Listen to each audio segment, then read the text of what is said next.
Hello there, welcome back. I am Ren Farnell, technical UI designer at UX Design, and today we are carrying on part 4 of Winterreach Emporium, a game by a small team of 4 indies who asked for expertise on UMG on the Unreal Engine subreddit.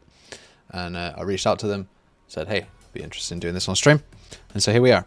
And we're going to carry on today. We're working on a different screen today. We're working on this main HUD. So I think a lot of this is already set up. I'm going to focus on this bottom left and this sort of like carousel slider thing.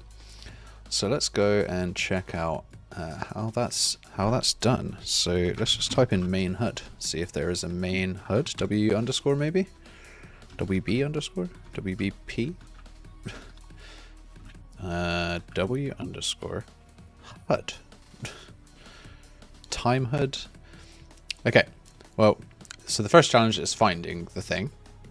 One way that you can do this is if you're ever working on a project, you don't know where the assets are, just go play the project and then press Ctrl-Shift-W. Whoa, okay, I just went straight down into the floor. Anyway, so Ctrl-Shift-W, pick head testable widgets, and then just like click something, press escape, and now you've got this widget reflector that's going to take you through the hierarchy, and you can see on the right here it's all the different things. So main widget looks like, let's just click on that and that'll open up the main widget. So here we go, we now have access, we have hacked the mainframe. Okay, so here's the catalog, or the build sort of catalog that we worked on last week. And here's the thing that we're working on today. So slide out the build catalog. Yeah, that's that one. Slide out the build tray. That's got to be the thing on the right hand side. Yeah, so it just replaces it. We'll work on that a little bit later. Fade in the main HUD. That's cool. Let's just start the game. Slide in the action button tray. Okay, so we've got the action button tray here, and the buttons are just straight in there. So we're going to take a look at replacing those with these assets at the bottom here. So we've got calendar, ledger, orders, some sort of work table, cauldrons. So how many are there? 1, 2, 3, 4, 5, 6, 7, 8.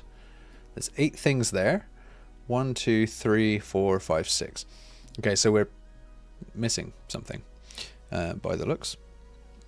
But that's okay. Let's jump back to the main widget here, and we've got this main HUD. I'm going to create a user interface widget blueprint. No, I'm not going to do that. I'm going to jump in here. I'm going to make a generic button. Generic. We added a generic button concept recently.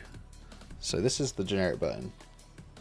Its current width override is 100 by 100, but it's being squashed by something. So we can tell that because I've set it to be 100 by 100 and it's not rendering at 100 units tall. So let's take a look at what we have in here managing the size of this, and I think it's probably this on, yeah, so let's just size this to content. There we go, we got something a little bit nicer there, and then this is bound to the bottom left of the screen right now.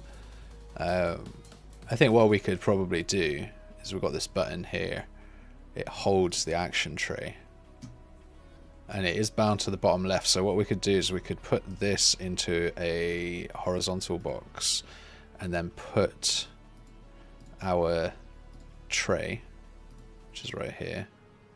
Oh, it's already in there. Okay, well, what did I just do wrong? Did I replace with? I always do that. This is the action button tray. Oh, I got something in my eye. Something in my eye, man. Okay, so it's my finger. Wrap this with a horizontal box, and we'll call this the horizontal box action tray. And we'll size this to whatever it wants to be. We'll put this in here as well. Reset the offset, center align it. We've got this asset here, 128 units. The size of this no longer matters. This is 128 by 100. If I scale this up, it will scale. Yeah, cool. Okay, although it doesn't look like they actually have a slide out anymore on this one. I think now they're intending that this is always on screen. Let me just read the comments inside this ticket. So HUD icons on the bottom can be collapsible. Can they? I'll keep this then. It's not on the render, but it is mentioned in the comments that it will be kept as collapsible. I think they mentioned there was a discussion around that. So anyway, so we got this tray. We're literally going to slide. Whoops. We're going to slide this off screen. Basically, just going to do that, and that's going to be where our start point is here. So we'll just reset all of this, slide it off, key it, and that means we can just key it back at 0 here, which it already is. Whoop. So that's cool. Slides in, slides out, slides in. And now because they're in a horizontal box, it means that that is just an element that exists and it's nice and easy to maintain. Okay, so we've got the first button here. Looking back at the image, which is not the right image. It starts off with the calendar. I'm just going to start naming them. This is calendar button. And then we've got the ledger. The ledger button. Oops. It'd be good if I spelt it correctly. Wow. So when you get this capitalization issue, it doesn't let you rename it. So you just rename it something else. And then you just rename it again. Okay, so we've got the ledger. We've got the orders. And then I've just got to start imagining what these other ones are called. So I'm just going to call this one table, cauldron. Then we've got like a staff menu, a staff list of some kind. So we'll just call this staff with F's, not G's. Staff. Then we've got, yeah, so we're just looking at this. We've got staff, we've got this like sun. So we'll just call that one weather, maybe. Weather. And then the last one, which, I don't know, just looks like some kind of folder. Let's have a look at what we've got here. We've got options research. So maybe the table is meant to be research. We have the build catalog, which I'm going to assume is what this last one is. Build catalog.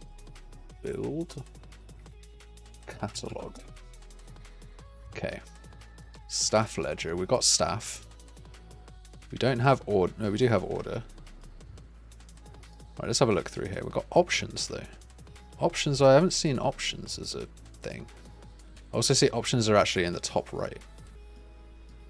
So I see up here there's actually an options button. So I'm guessing that this is a little bit old.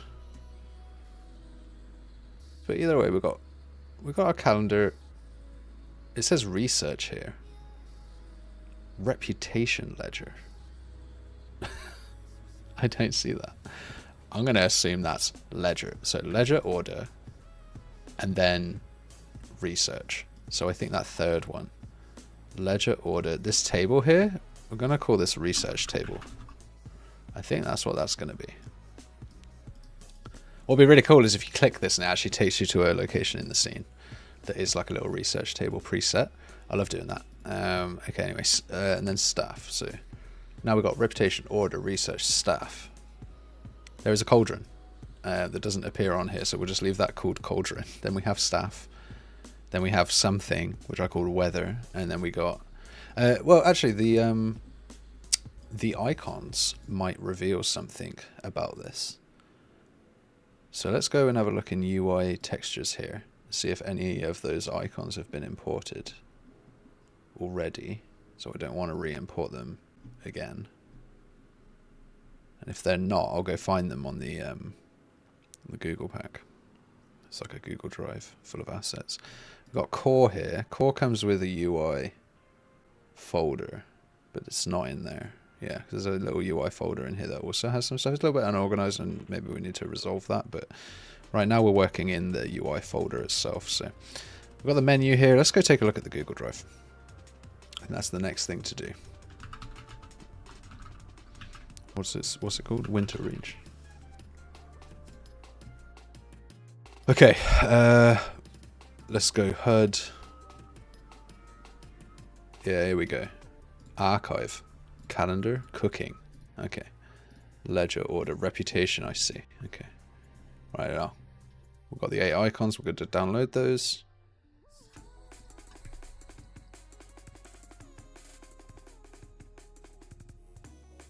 We're just going to get these imported, and what this button does is it automatically has like a little shading on it. Just automatic little shading on there. Hey, MJ Tomsky, how you doing? Major Tom. Okay, so that's downloaded. I'm going to go and import those now. Winterreach Emporium working exports. Put those in here. Drag these. So there's a setting actually that we want to make sure is enabled before we import any PNGs. I would like to edit the editor preferences. Thank you. And then here, I think you just type PNG. You say when to infill RGB transparency. Always. What that does is it fixes that issue when you import PNG and it looks, it's got like the white edges. So it's going to be really good for this. Let's just import these. And then Shift select all of them, sprite actions, apply paper 2D texture settings. That turns them into a UI unfiltered asset. And then we just set up our buttons. So go back to our reference here. We got calendar, ledger, order, So let's get those set up. All right, so calendar, boom. Oh yeah, it doesn't work until you compile. Don't know why it doesn't work until you compile, but that's just the way it is. Ledger, orders. Doing great, thanks. What's on your plan? Oh yeah, I didn't bring up my task list. Maybe I should do that. Let's get the to-do up. Let's get this to-do on the go. Let's make a new to-do list. Winterreach. Let's scale that into the corner there. Right, let's add a couple of little tasks in here. So first off, we're doing the main HUD buttons. And then we're doing the slide out carousel. That's the two things that we're doing today. Some of the other stuff that we've done in the past, let's just put them in and tick them off. So we had the build catalog. We did that one. That was fun. We did the research tree. There's another one that we've already done. So there's two things that we did.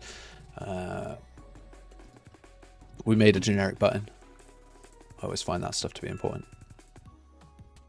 We added a Z order data table for drawing screens. That was something that we did on another episode. Yeah, that's the stuff that we've done so far. Yeah, so today we're doing the slide out carousel and the main HUD buttons, starting off with those main HUD buttons. And so that's these buttons here at the bottom of the screen on the main game HUD. So we're just setting them up now. Okay, so we've got orders here. Let's put the orders in. Then we've got, what do we call this? Crafting. So we'll call this crafting.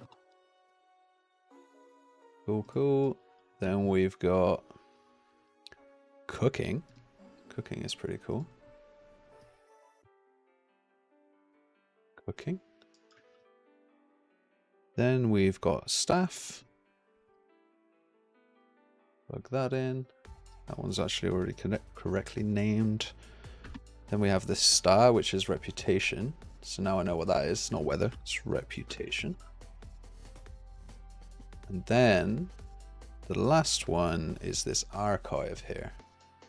So we'll just call this archive. I don't know what that means, but it's an archive. 1, 2, 3, 4, 5, 6, 7.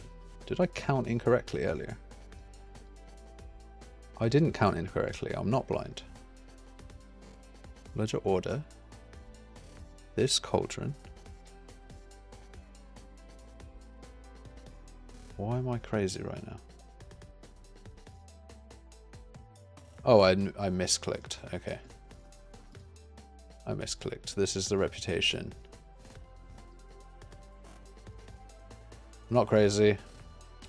Not crazy. Archive.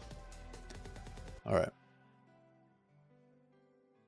This archive here, I think this is the build catalog. It's got to be. I'm gonna leave it called build catalog. Okay, so we've got a bunch of buttons. Let's get them hooked up. So, for the hooking up portion of the stream, let's find out if this button's actually called. On released, create the pause menu. So what does this one up here do? And how do I click it? Let's just hide that for a second. Oh. What? Okay, I'm just going to hide things and nope. The music player includes the settings button. Options. What does that do? It draws a pause menu. Main widget. Pause menu. Pause menu. Music player. Pause. Okay, so that's a little bit strange. I'm gonna go out on a whim and I'm gonna say that's a little bit odd. Let's remove it. Well, firstly, let's think about this as separation of concerns, division of responsibility, like having nice standalone widgets that we can edit when we know we need to edit the settings button.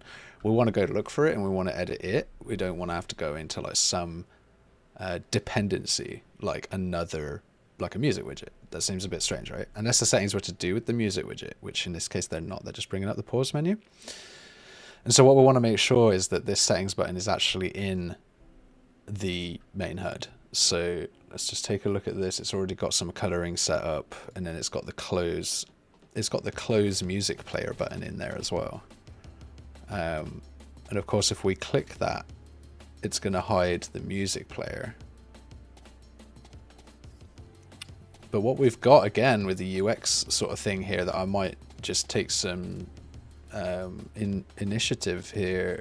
I don't really need to ask them about this, but we've got a music button here that hides this, but this is set to do that.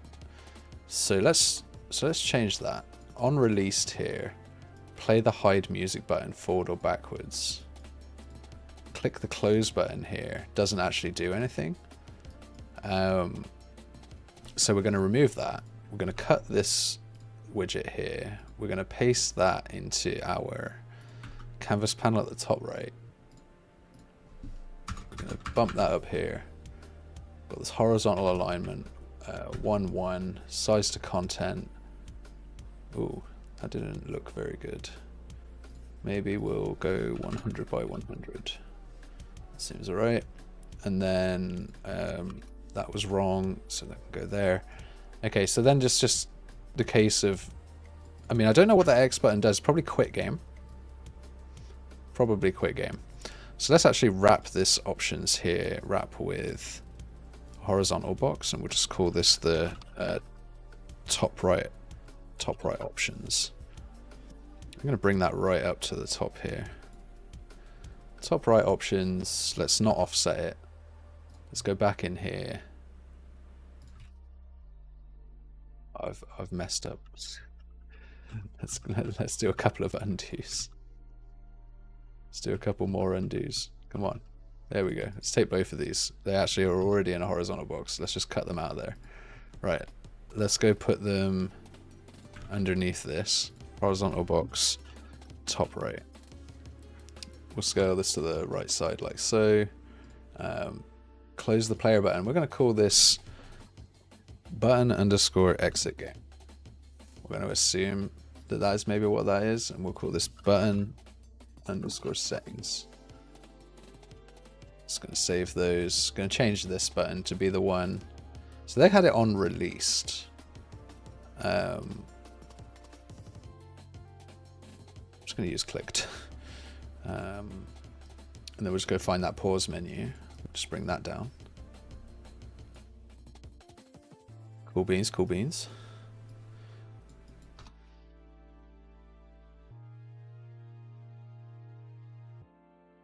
It bothers me that this stuff isn't on the line, so I'm just going to move it. So if you're wondering where this line comes from, I will happily show you the way. So over in the editor preferences, if you type in grid, you have this grid center color. I made it blue because this project has snow in it. So that was my... so, you know, sometimes I'm working on a game, it's like orange is the color. Orange is the highlight color for that game. So, and I like to keep everything on that blue line so that it's the same for everyone coming into the graph. It's like a major grid line for the center of the graph. Just helps a little bit on the organization front. So yeah, editor preferences, boom, type in grid. Happy little button there, happy little color. Okay, so we've got our pause menu set up. Let's set up our quick game. Well, actually, we'll do that in a little bit. We're going to make a modal, but we're going to make a modal widget possibly. Let's actually type that into the list. Modal widget. So we want this kind of modal widget pop up. This says event, but you could use it for anything, right? You give it a title, you give it a description, you give it some options, you have a return. We might set that up on stream today as well, a little modal button. Alrighty, rock on. Save that. Right, so for this widget, I'm gonna go desired size, and then we're just gonna move some of this stuff back, maybe to where it should be. So we'll just grab literally everything. Just drag it all. Oh gosh. Oh gosh. It really didn't like that at all.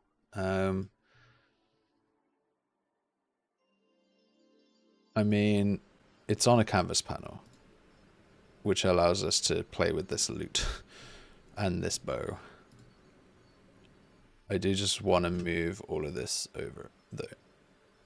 So we're just gonna try and move a couple at a time.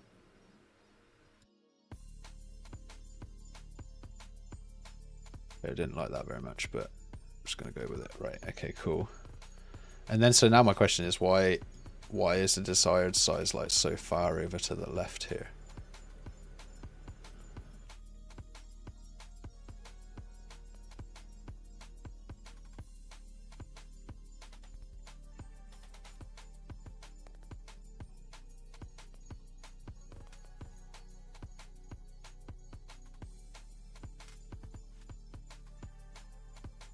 Setting these to 0.5 here.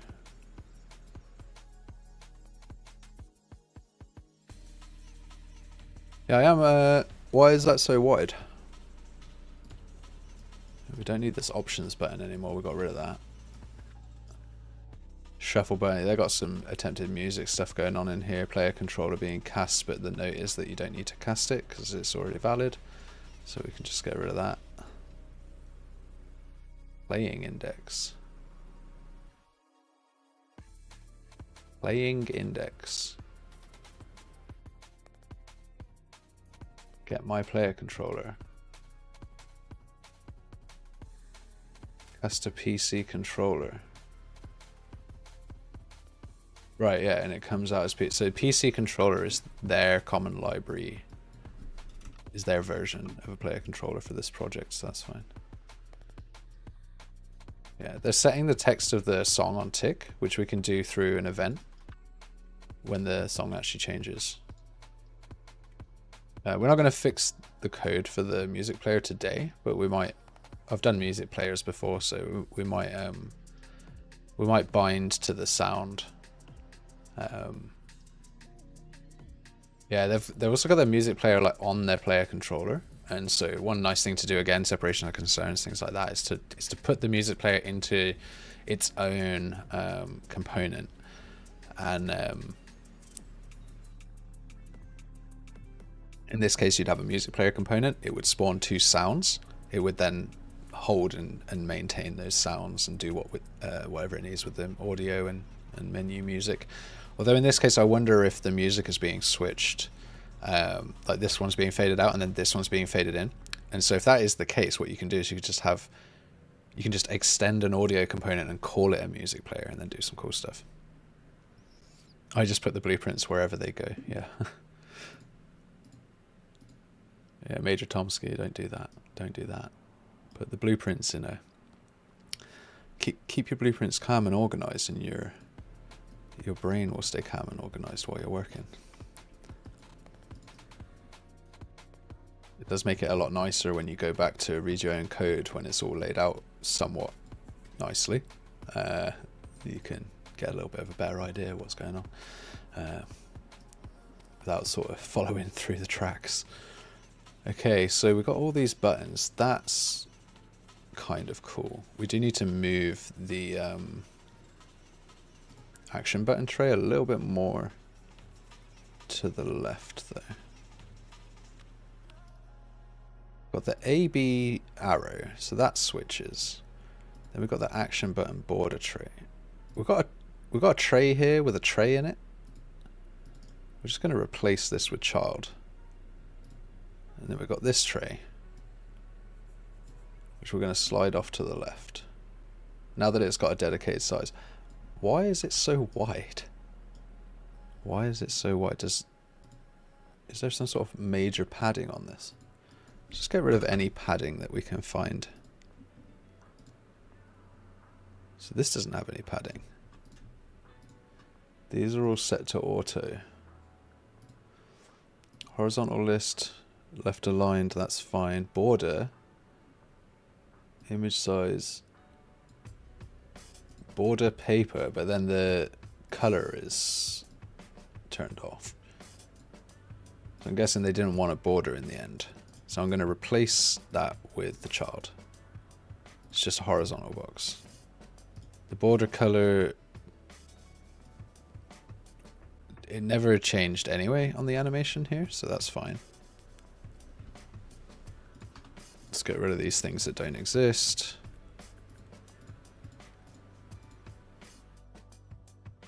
Wow, there's a lot of other animations going on here. Oh, the render opacity, they're changing the render opacity of every individual element. So what we can do is we can copy this render opacity here, go up to the horizontal box, which we'll just call action tray, action trap. We'll call this action. Oh, come on.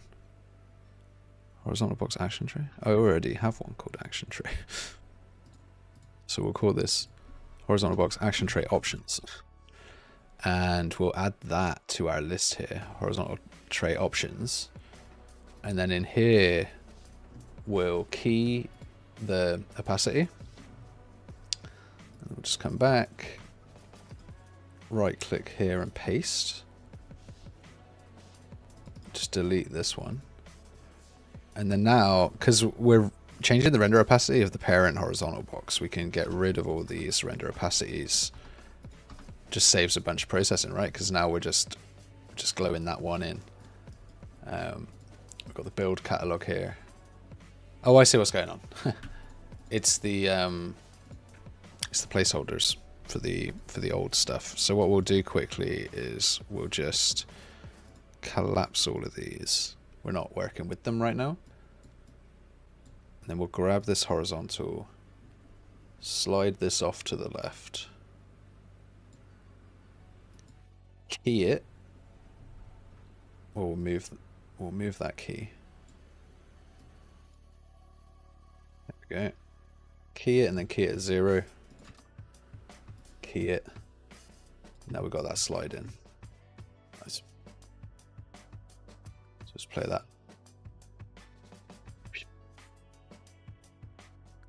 So one thing I've noticed is those buttons are actually above. They're actually above the parent. So what we can do is replace this with a grid panel. Tell this grid to have a column fill of 1. Set the layer of the action button, which is left aligned, to layer 1, and now you see it's above. And then we just slide this on, and it's not in the right place, so you just go here and you set this to row 1. Sorry, not row, column. Column 1. Center aligned. There you go. So the grid gives you an option of layering, so that's pretty cool. So we fixed that. Okay, now we've got all these buttons. That's pretty cool. We do still need to hook them up. Let's just save. Did you mention why they decided not to use Common UI and MVVM? No, they never got back to me. So I didn't want to rock the boat too much. I didn't want to introduce too many problems. I did ask if they would mind if I introduce common UI, because there's just a couple of things in there, even if we don't use all of it. That would be nice, like these buttons, for example. You could have common styles for these, but in the interim of not having a common style, I've just basically made a button that has an image and a size box, which is basically what you see here is a common button. And the style is just determined by an icon in this case, just to simplify it. So yeah, I've basically just like interim done a common button in this case, but we don't get the cool like animated switchers. We don't get the cool, you know, what else do we have? We've got a rich text styles, not rich text styles, but like text styles, right? For like all of this stuff would be a bit more uniform, which would be nice. But I don't miss it, you know, when I don't have it, because it's just make inheritable components and use them is fine. There's a couple of other things that would have been nice, like the attachment. There's an attachment asset that would have been nice to have. Yeah, I'm still confused. I need to go back to this music player. I'm still confused why this is so big. I think it's this horizontal box. Just side. No? Okay.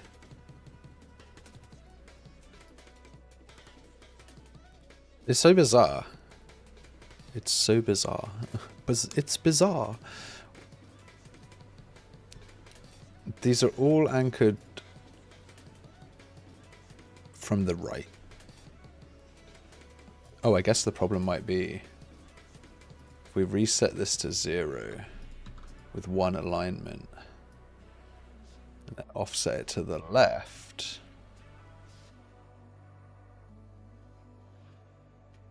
Yeah, that might be what's going on here.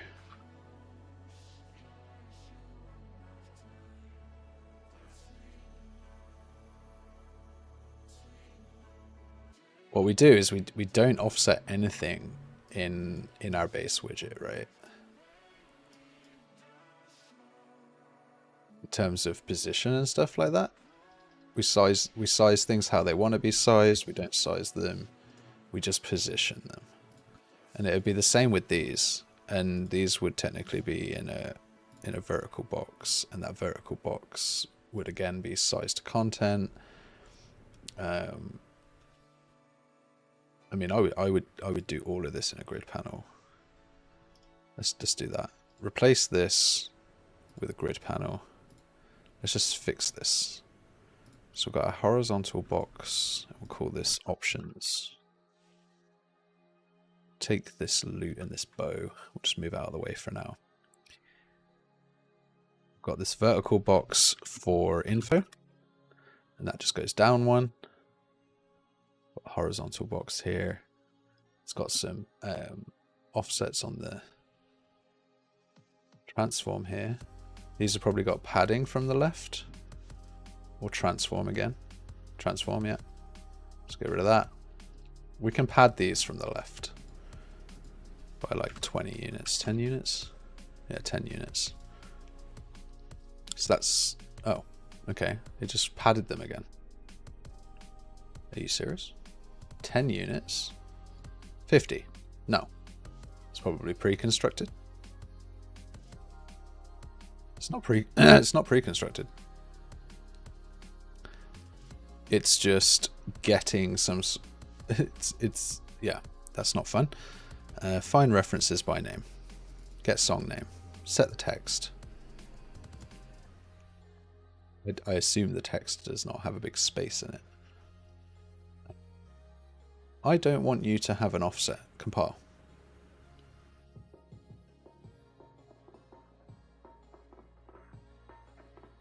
Not cool. Let's get an overlay. So be our overlay image. Put our loot and our other item in there. And these should be sized to whatever they need to be. Center. That's pretty cool. Let's move these assets over to the right by one. Right, and then Yeah, this is where the common UI like attachment would be cool, because I don't actually want this overlay image to take up any space.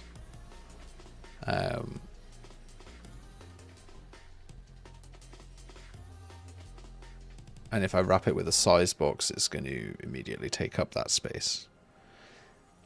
And then if I wrap it with a canvas and then a size box, it just starts to become real fun. Tell you what, let's wrap this with the canvas panel and set its interior here. We're just going to size this up. Okay, we're going to wrap this canvas panel with a size. This is all hacks now. I'm going to size this just like 50 by 50. That's fine. We'll center align that. Oh, 50 by 50, please. Thank you very much. And then this canvas panel on the inside, sorry, the overlay, we size that to what we want. And then orient this. And that's kind of like the sort of a hacky version of the old, or the new, I should say, attachment, visual attachment that you have in UMG now.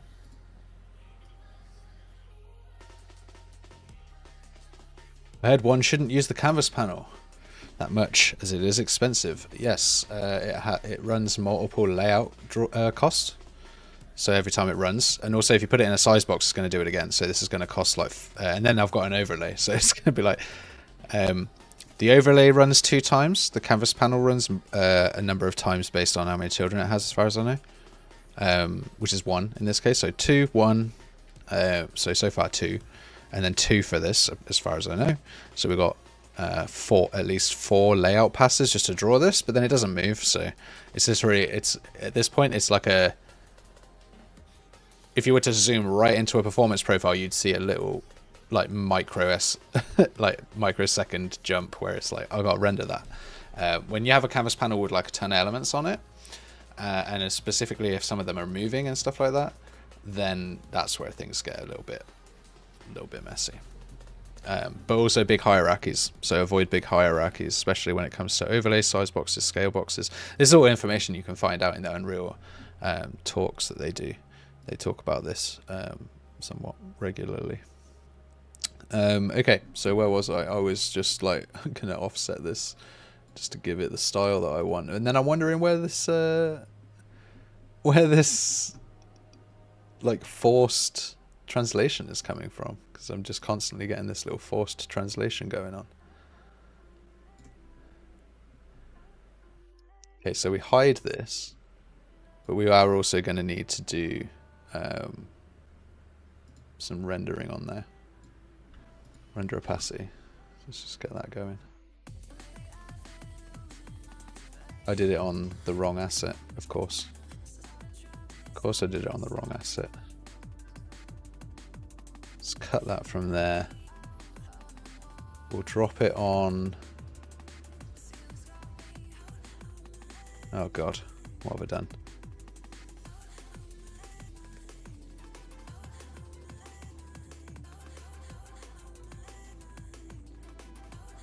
So we want it on this thing.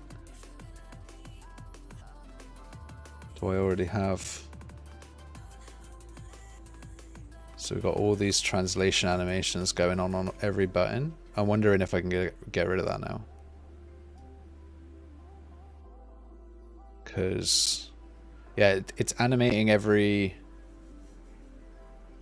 one of them individually. So we might get rid of that and just animate the parent panel.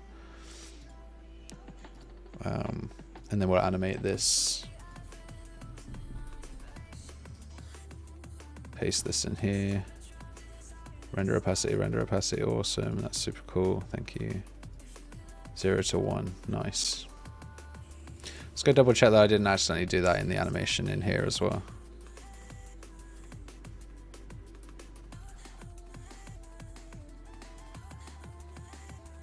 No, it's good. We just got that. Okay.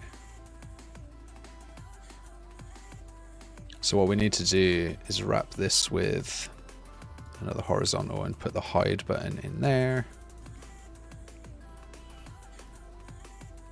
So that all animates away. And then I need to also animate away this. This will be 0 here.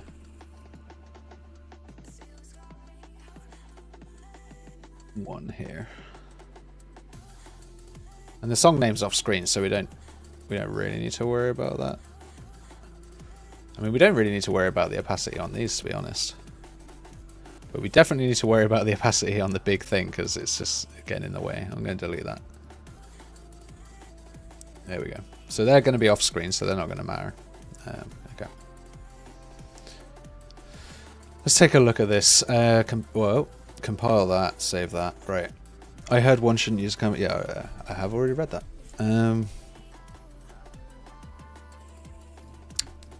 It's annoying me that this is constantly doing that. I'm going to replace this transform animation onto the options here. Right click and replace that. Get rid of these rewind buttons and skip buttons.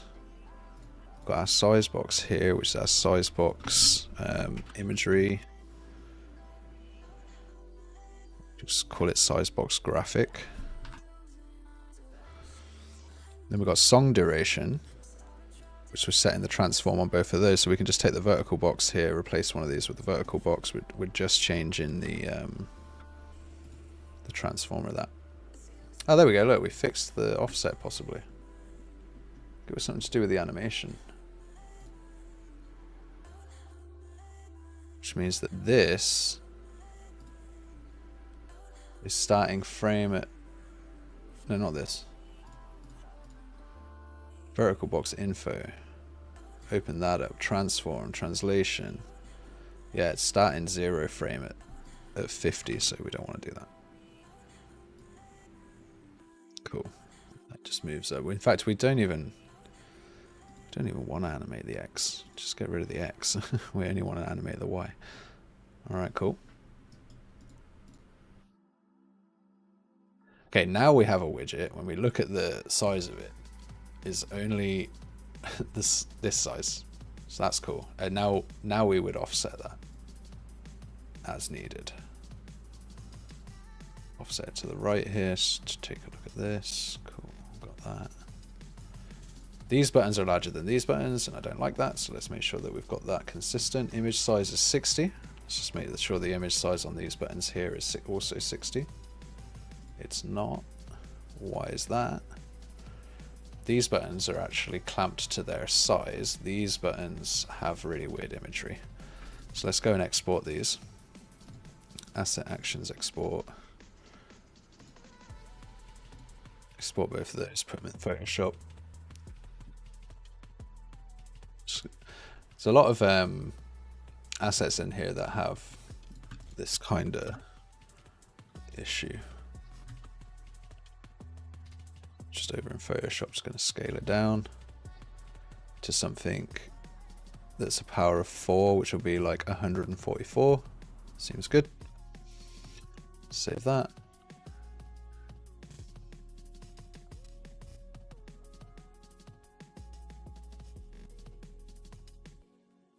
$140 is also good.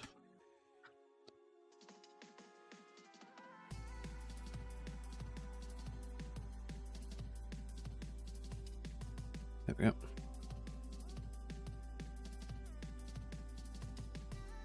Save both of those and then re-import them. These are two assets missing the source path. Yeah, I want to import them. Button exit. Button settings. Save those. And then these were 60 by 60, right? So grab both of these. Just go size in here. Out of curiosity, is this a paid job that you're doing? If yes, how come you're allowed to show your work? It's not a paid job. My actual job I do in the first like 8 hours of the day is I'm like deciding whether I can actually or how I can say this without breaking NDA. I work on UI on video games for large companies and small companies as well. But so UX is fine, or a UI UX expertise studio, right? They outsource to other teams the expertise and the talent and the just like a wide range of UI UX, from art to animation, MoGraph, implementation, research, UI design, like all kinds of things. I'm just one of the folks, and I just do tech implementation. And to raise awareness that like this company does tech implementation, I do streams over the last like 8 months, and I create like real content, like content for reels and stuff that we can show to people and be like, hey, you know, look at this stuff. So there's a lot of tech art and UMG and UI implementation that I do, just to sort of show off that kind of arm of what we do. But as a wider or larger team, there's a lot of things that we do. And this particular project is just, I found a Reddit post that asked for some UMG expertise. I thought, you know what would be really cool? Philanthropically helping out a 4-man indie team to just help them make their game. I thought that would be really cool. So that's what we're doing. Just helping these guys out. Why can't I have 0? 0 would be nice. They're a little bit too large. They're a little bit too large. It's a shame. D8 by 58.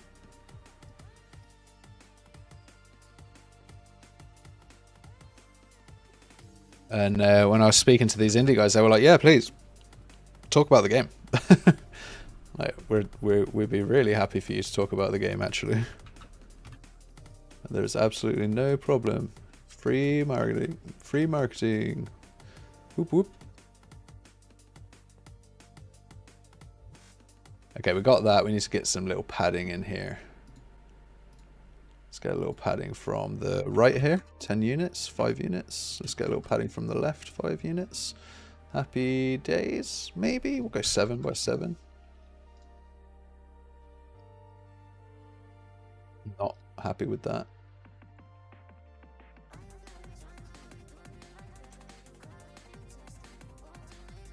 Too much. Let's go 6 by 6. It's looking good. Helping the broke guys out. It's a very nice attitude. Yeah, man. For me, it's awesome. I get to bring a lot of my like convictions and design decisions and quick thinking from having done this for years, and just whip out some UI and help them out. And for the stream, like, it gives me something, some art, some content, some cool stuff to actually make. So like, I'm well open for other people like coming over and being like, hey, so have you got like a couple of hours to help me with a problem? And if you're one of those people who's listening or watching this on the VOD, like, yeah, reach out to me. Reach out to UX is Fine. Ask them. We'd love to collab. Always down for a collab. Especially if it's tech arty and MoGraphy, right? Like cool animated stuff. I love doing that. All right, so the exit button, we'll figure that out later. The settings button, we do have that hooked up, so that's good. Back in the music player, this should all be fine. Back in the main widget, let's go hook up our buttons. So let's just start. Got to make all of these variables to start with. I've noticed as well. No, these are good. These are good. Right, so these all need to be variables. Compile that. And then just start adding these as buttons. And each of these will do something.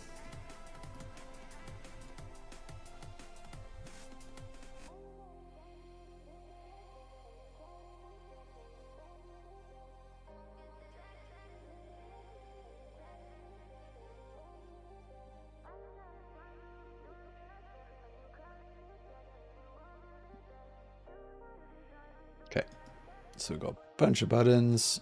Put those over here and just call these tabs. Right.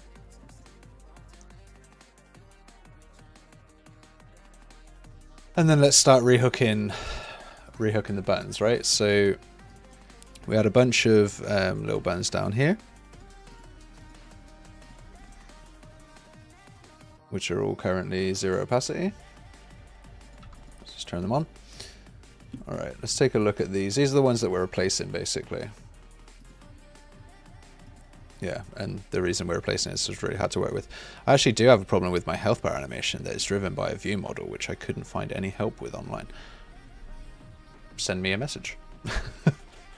Throw it up in the Discord, and I'll happily take a look. I've been working with view models a lot on jobs on the job. Options. We don't need this. Yep, that can get deleted. Research. Let's go take a look at that button. Let's just move the code. Boop. Let's take this down. So this is research, which means it's this build catalog. No, research tree, research tree. It'll be crafting? I think it's going to be crafting. We're going to go with that. We're going to go with that's crafting. Okay.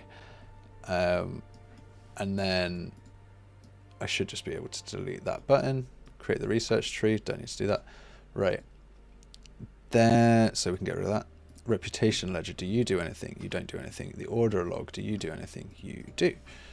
So let's steal the order log button here. Just bring that down to orders. Do a little flip flop. That's one way to do it. Not going to argue with that. I'll accept it. Fix that. Okay, so that's cool. Get rid of that button. Staff ledger, does that do anything? It does. It does. There's code for a staff ledger. Oh god. It's changing render opacity. Does, yeah, well, let's just do that. Boop.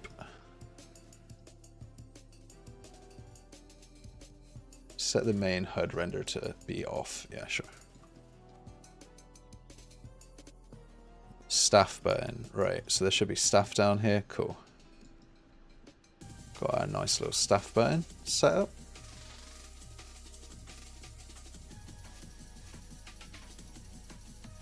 Means we can delete this staff ledger, hit compile. Let's go play. Let's go play the game. Let's find out if this has worked. Okay, the first problem will be that there'll be a bunch of buttons on the bottom left that haven't been slid off the screen.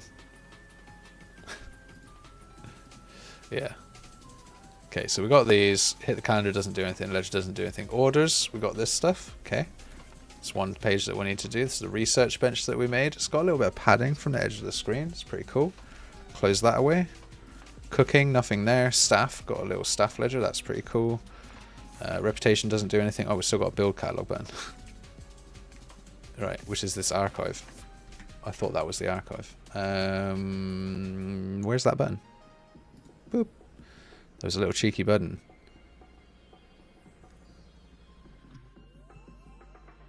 Little cheekums hidden over here. Wait, what? That build button. Alright. Let's figure this out. Are you Loki Game Dev? Yes, I am. I am Loki. Low-key, I am that guy. High-key, I'm also that guy.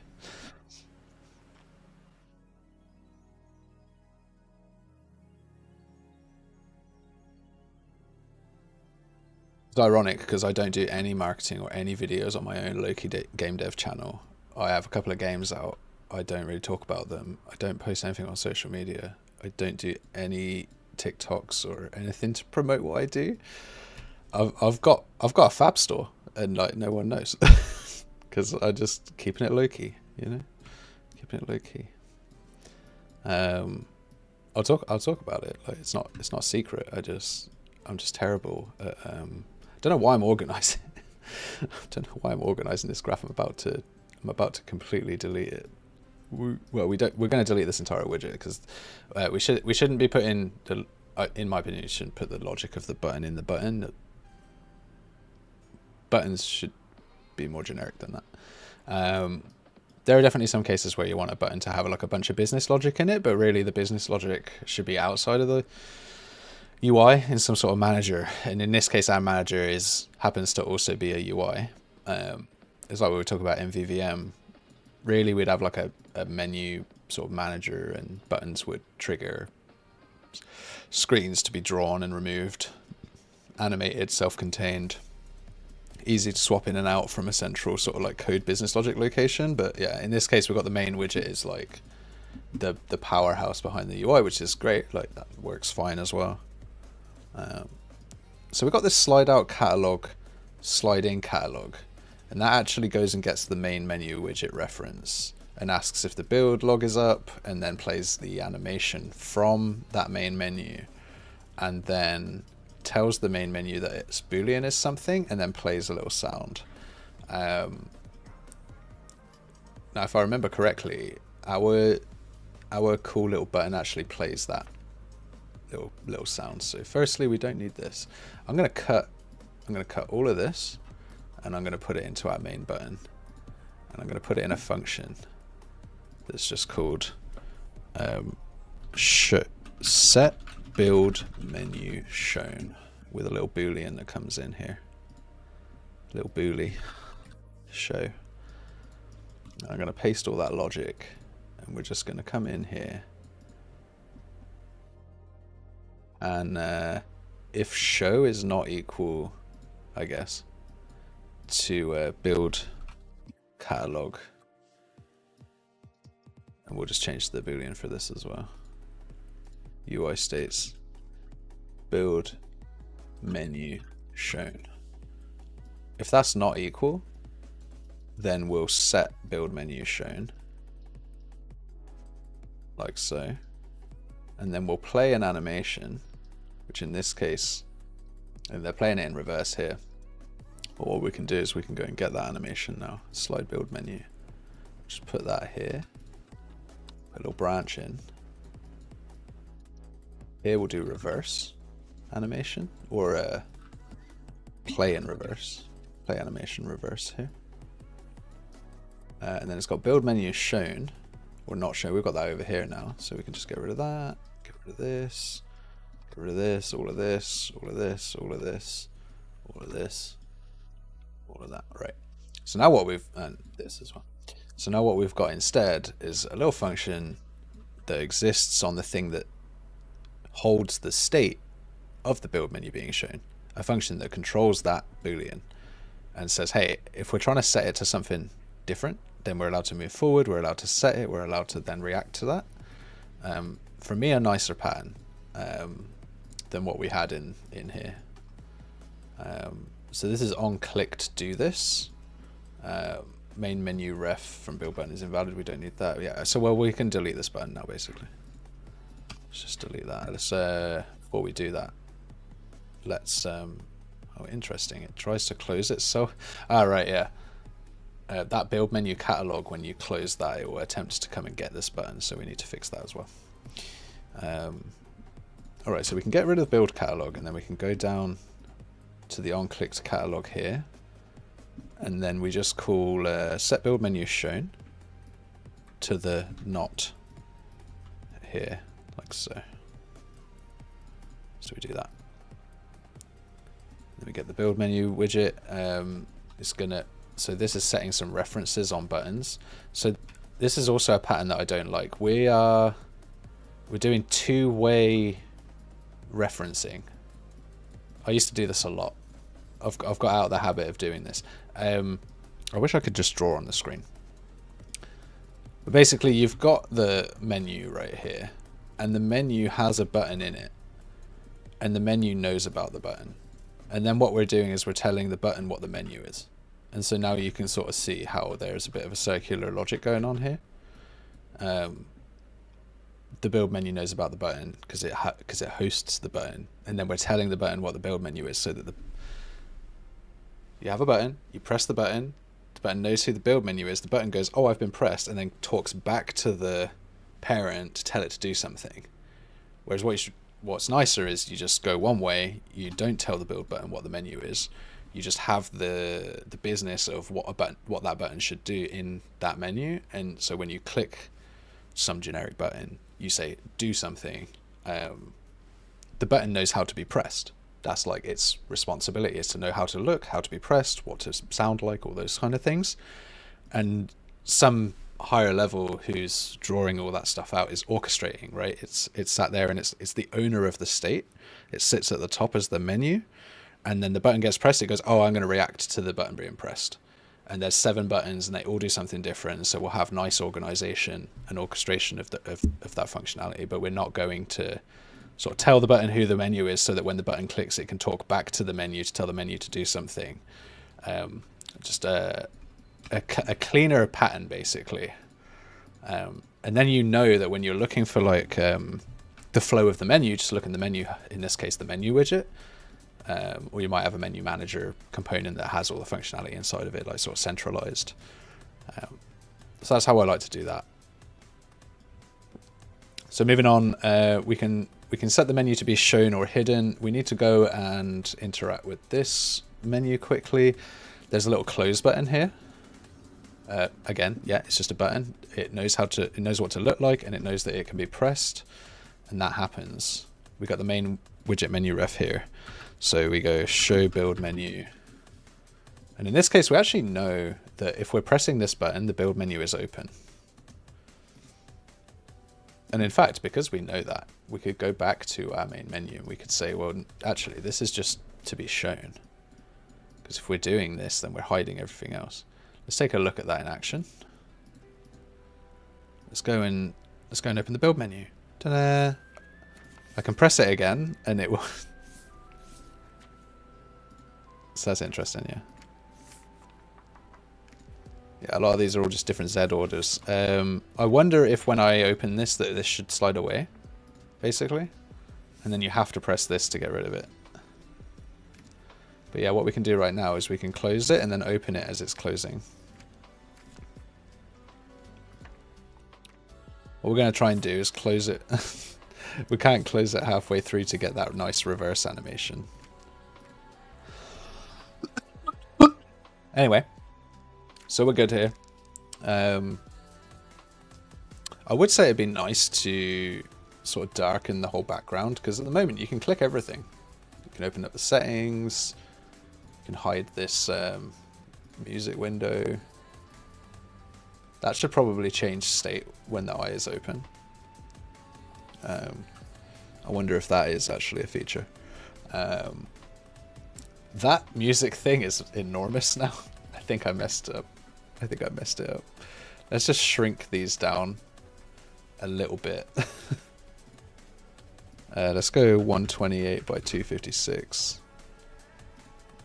Yeah, that seems a bit more reasonable. 32 by 256. Do these have... These do have translations, so let's just get rid of those translations and make sure that we're doing that. We're doing that here. Let's move them down a little bit. Okay, let's compile that. Hit play. Acknowledge, begin the game, close this. Okay, that's a little bit nicer. Oh, and then it moves. Wonderful. Absolutely gorgeous. We have the size box for the graphic. It has something is moving. Oh, the loot. We're moving the loot image. Let's move the size box. Actually, let's move the lowest thing we can move, which is the overlay. Replace this with the overlay image. Loot image, we don't want to scale or change that. Overlay image transform, we don't want to rotate, scale, or shear it. We don't want to change the X position, we just want to move the Y up into the air. So that's what we do there, and then we take the X of this and we just put it back where it should be. And then we just move it back up to where it should be. Somewhere around here, and then we're just going to key that over here. Yeah, cool. And then now we just need to move this little guy back to where he should be. All that. Oh god, something moved. Tusk. Tell you what. Let's take this overlay. Let's not offset it. Let's just do that. And then now we're just going to offset the interior. Is that correct? Not quite. This is like minus 55, minus 60 maybe. Minus 60. You'll do. Hit play, go take a look at that. Cool. Go away. Nice, come back. I like that they go away at different speeds. Feels nice. Also, I do want to do the opacity on the text because the text can be quite long.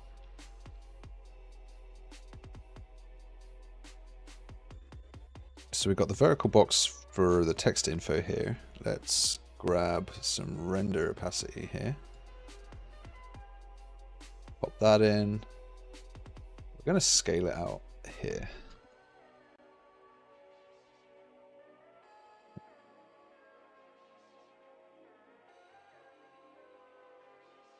Okay.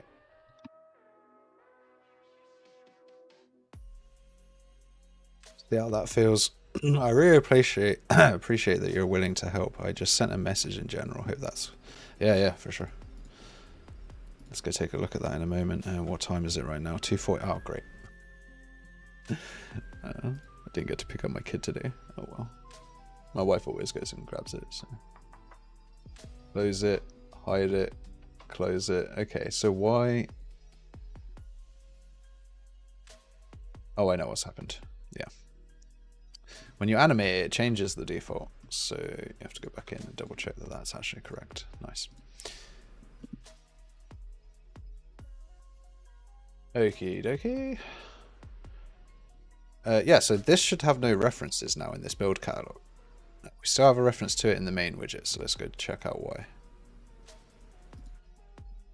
And I think it might be a reference somewhere in here. Like literally, there's pause menu reference, shift manager research tree. Huh. Something in here holding on to a reference to that button. The UMG animation for the sliding button tray from the main is trying to animate a non-existent build menu button. There you go. There it is. Animations, sliding button tray, build menu button. Go away. Compile that. Right, so one thing that I remember saying is that this is not in the correct state to begin with. So let's click this horizontal box here. Let's get this off screen, which we will do with translation. And just key that. And then I bet you the main button isn't in the right state to begin with either. Oh no, it is. Cool. Okay, so we bring that on, open this guy up, close this guy, open up the research table, which just like suddenly appears. So we might want to do something with that. It's like, bam. Okay, cool. Close that. All right, then we got all these other options. So anyway, we've done all that. So let's go tick our main HUD buttons. Ta-da! Sorted that out. Next thing to sort out is the bottom right kind of has this intended to be a little slide out carousel. Let's go interact with that. Close this. Let's click this. Yeah. So there's a little animation. There's nothing in here right now, and I think the point is that you come in here, you buy a couple of things, and they show up down here. So that's cool, and I can close that away. And then in the graphic here, I've got like 10 thing. I don't know what they want. It's not very explicit.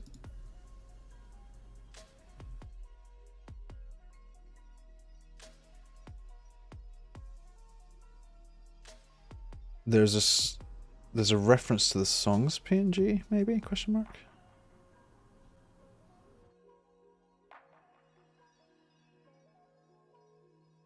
Okay.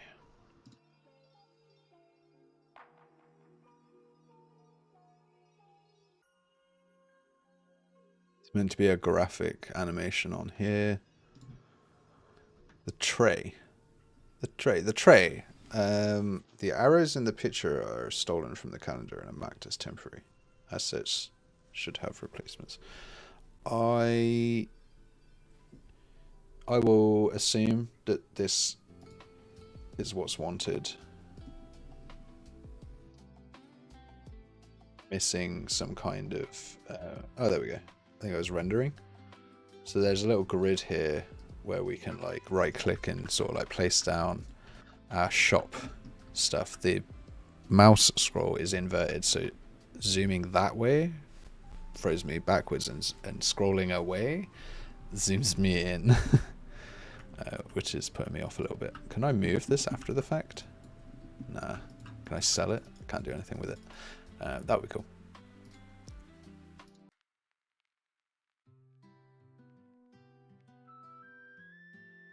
Pause the music, please. Can't pause the music yet. That's going to do something eventually. This is an options menu. Options doesn't do anything yet. That's all good. Plenty of work to be doing. Starting off with this graphic. So let's go take a look at this. We've got this guy. I think this is the tracker background, maybe? Question mark. Let's go back to our main HUD. So we've got this tray here, and it's just an element. So what we're going to do is we're going to layer the right hand side of this and the left hand side.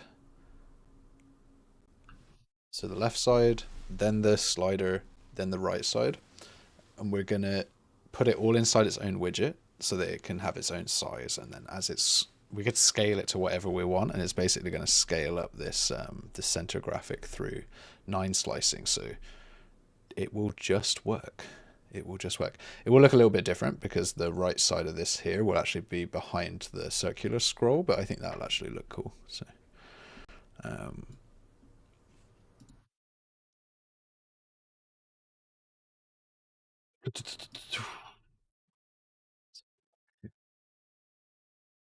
run out of music though, so that's not cool.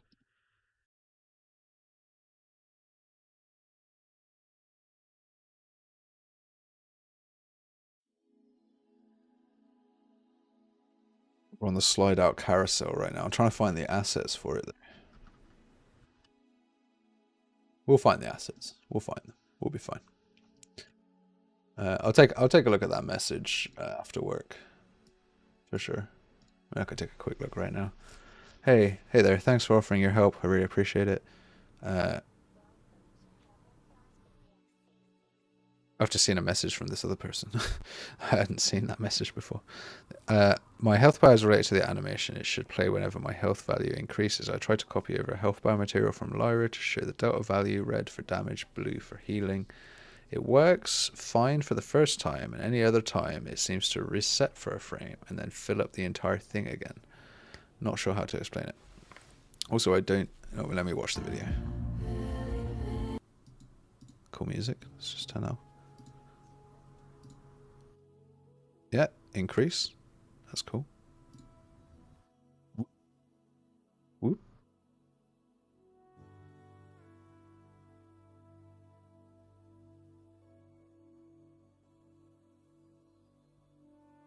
Oh, you can't see the issue because it's not...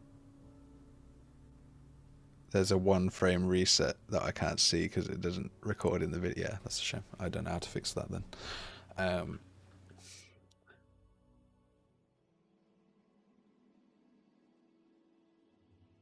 Yeah, I'd be interested in hanging out on a call, basically, to fix that. Because that's one of those ones where it's like, well, let's just take a debug walk through the code and see what the values are as they come in.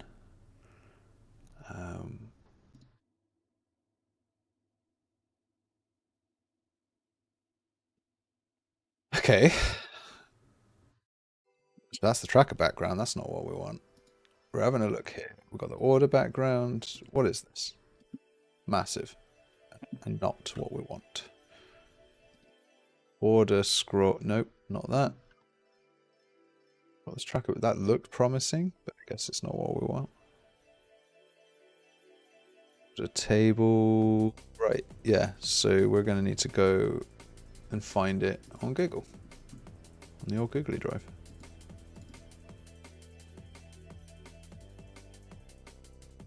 The old Oogly Googlies. And it's just going to take me a while because I've got to search through all the assets. Got it. Immediately. Just like, found it. Okay, let's get Photoshop back open.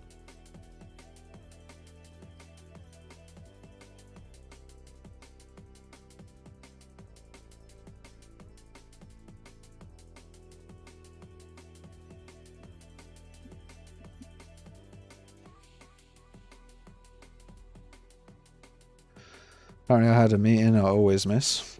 Every single time. Literally started like 10 minutes ago.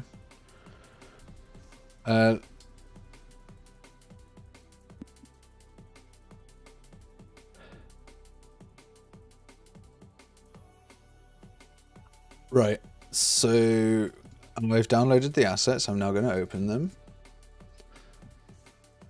I'm going to open the assets. Witness me. Bam. Okay, so we've got the right side, the left side, and the tray here. We're just going to do edit or image, trim. Just get this trimmed down to what we want, and then make sure that it's like a nice power of something. So bring up my trusty ChatGPT to give me the correct powers. Because I'm lazy.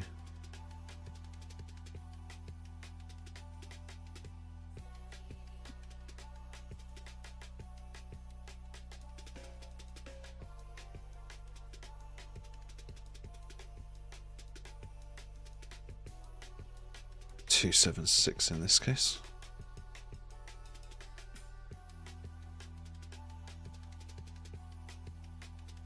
Let's save that. We're going to do the same here. We're going to image, trim. Do the same on this one. Image, trim. Take a look at the sizes of these. We've got 190 by 190 by 356, and we want to go for 188 by 356. Save that. And then for this one, 139. Yeah, that's definitely not good. 139 by 333. I want this to be 140 by 336. Save that. Right, now we can import those. So this is just UI elements apparently. Like to keep a consistency basically, and go in here and create a new folder. Figure out what this thing's meant to be called. It's called a tray.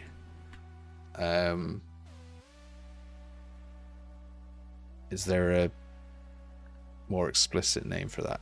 Nope. The tray on is a thing. Okay.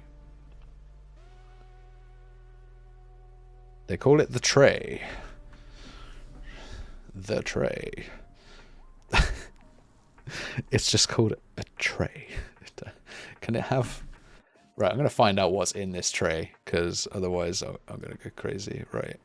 Build tray? Is this a build tray?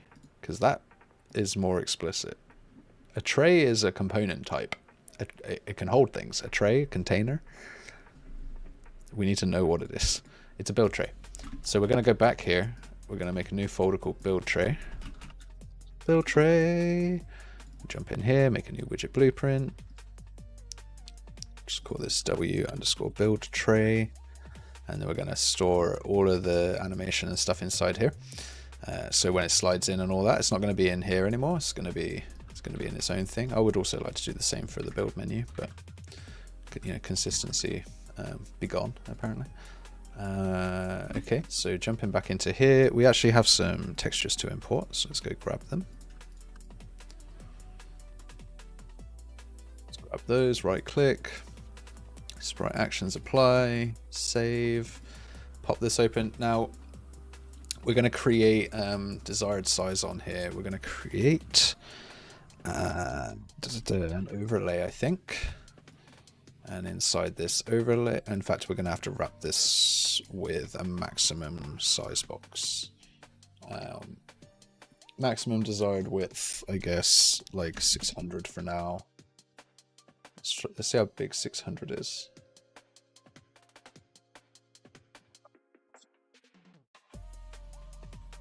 Well, we'll find out very shortly, because we're going to animate it, but basically there needs to be a maximum size. It can't go any bigger than that.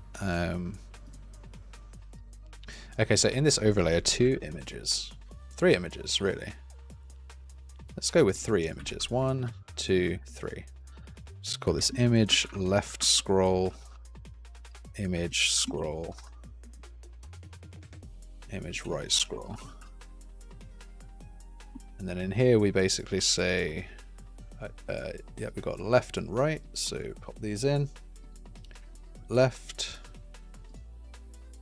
right, and then the actual scroll itself, which we'll do some cool stuff with in a moment. Make this centered, cool. The right scroll obviously sits on the right. The left scroll sits on the left. Who knew? We could even actually do this differently, where like we do this. This could look cool, and so it's like it's pulling out, right? And then I might want to just pad these a little bit. It's a bit of a shame because like the graphics on the back are pretty cool. Like you could put it this way, and then it would be a lot more like it is. But I mean, the other option is you do this. That looks weird. So we're going to put it in the back, and what we're going to do is we're going to slide it open. Just going to give it a little. See this? And it doesn't work perfectly, but it will. Don't worry about it. I'm going to fix it. So this can come all the way down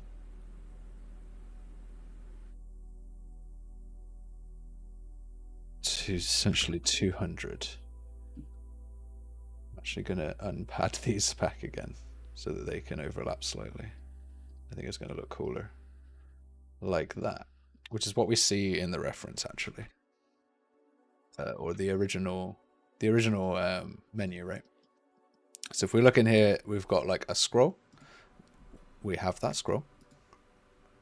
Might be cool to lift this up a little, just being an artist here. Basically, just lift that there. And then what we're going to do is we're going to animate this width out like this. And what we want is that this centerpiece is actually not doing crazy weird stuff. So we're going to say 0.5 on there. So now it will stretch the middle, which is kind of cool. I want to change some variables on here.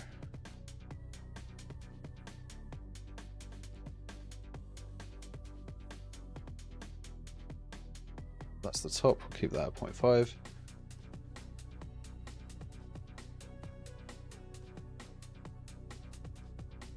Okay.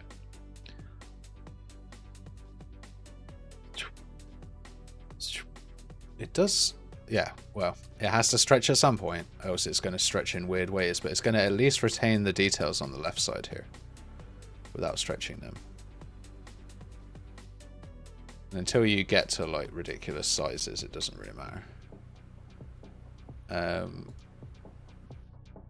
At 1x scale, this is enormous. I need to size all of these down by at least half.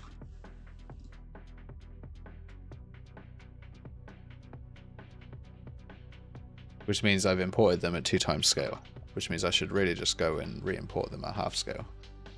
Because otherwise we're going to have these massive textures loading into the game that we're not actually using. Okay, so let's go do that. Let's actually half these.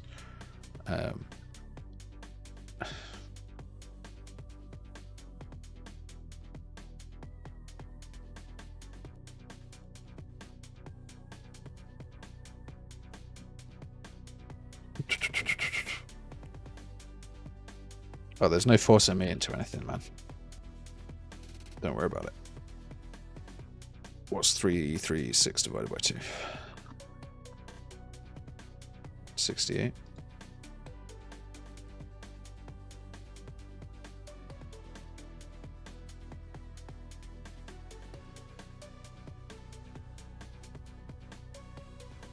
$72. Okay, save that.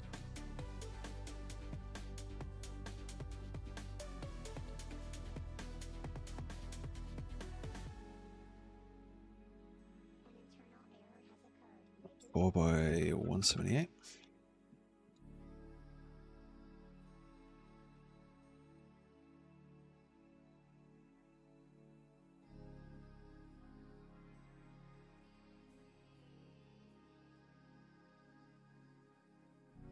$764 by 36. I write it wrong.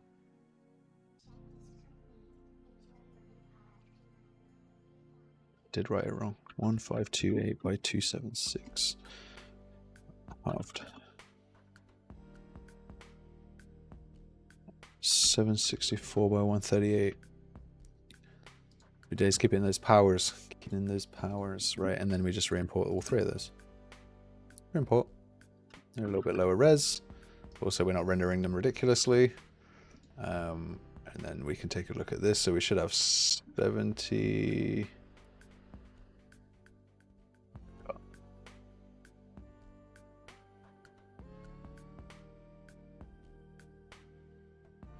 96 by, oh, I did it wrong. Did it wrong. Which one did I do wrong? 72 by 168. What? What have I done? Well, let's just undo it. Let's try again.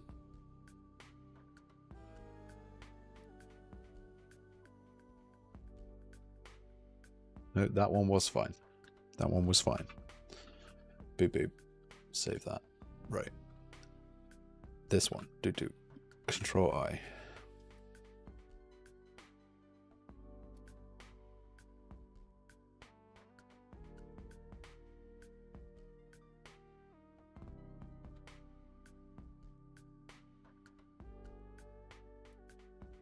Apparently UE is going to prefer this, so we'll go with that.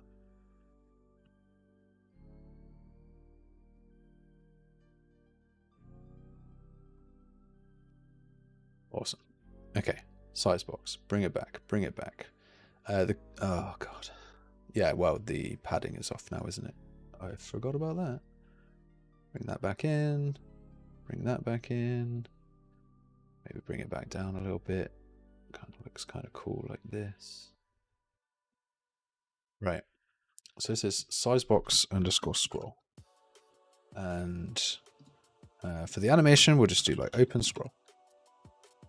And we will key the width at 100. Key it. We'll key the width. There we go. And then we'll just slide it open to something reasonable, like 1000. And then we'll key it. And then just to make it a little bit smooth, let's take a look. Let's take a look at that one more time. It needs to be faster, that's for sure. And the cool thing is that, like, it's going to clip all of the elements on the inside of it as well.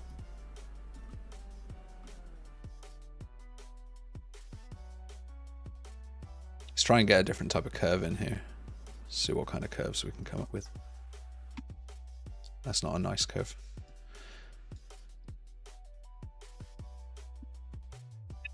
Boing. We don't want a boing. We don't want a boing. A boingy curve. We want. I want it to get really close to the top and then just slow right down. Maybe. Maybe I'm doing this totally wrong. Let's try it one more time.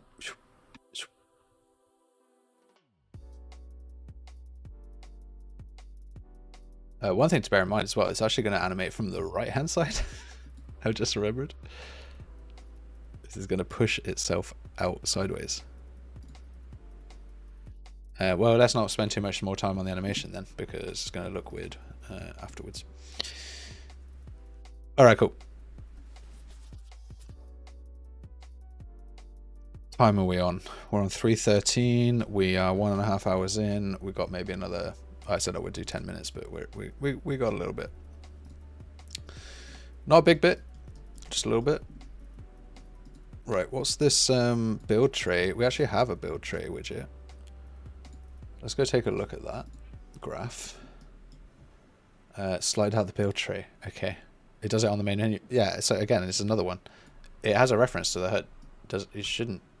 The build tray should not be concerned about what is on that thing.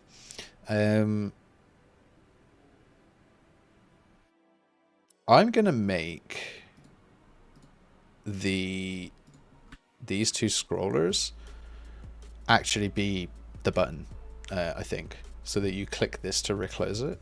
I think that would be better than having a little X on it. That would be pretty cool. And then we've got these 3 items here that are just like loosely in here. Add item to build tray. There is a function for that. Okay, what we're going to do is, rather than breaking their system, we're going to just clean it up. So we're going to remove all the styling.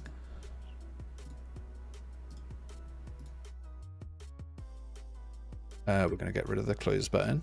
We're going to replace this with a child. So now what we have, so we've got a build item grid, or is it a scroll bar? It's a scroll bar. Sure. I mean, they said they wanted it to be a carousel. Hang on. Hang on. Wasn't it meant to be a carousel? Looks to me like they want it to be a carousel because they've put some buttons on it. And those buttons happen to be on top. So I'm looking at the style here. I'm like, wait a minute. I just chose to put these cool things on top of the scroller to make it look smart. Otherwise it will not look great when we scroll it. I'm going to leave this as a nice scroll box for now. We'll consider the other thing another time. Slide out the build tray. We're not going to put that in there. On construct, we're going to clear the children. So what you could do instead is use list views, list view, and then you wouldn't need to do this because you have like a number of preset sort of visuals in a list view, and it's also virtualized. So if you have like 100 items in there, it's not going to cost you 100 UMG widgets, and you can set up the padding. But in order to do that, you need to change all the code. So it's like add item to build tray. We've got this build item ID. We've got this build item here. I'd have to make an object basically held inside there. This again, it has a reference to its parent again. Like we're just always building things downwards, but then like pointing back upwards. And I really disagree with that pattern. I think that that's not smart. I think we should try and remove it if we can. But basically we have this remove item from build tray. I'll actually show you a really neat way of fixing this reference direction, in my opinion. It's fine to have the reference in that direction, but it's a bad design when it comes later down the road when you've got other things you want to build.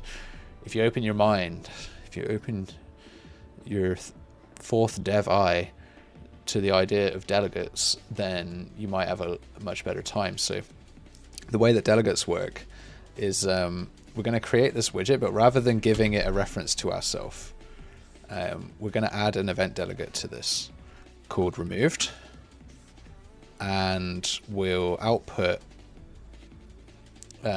this information here, this build item entry,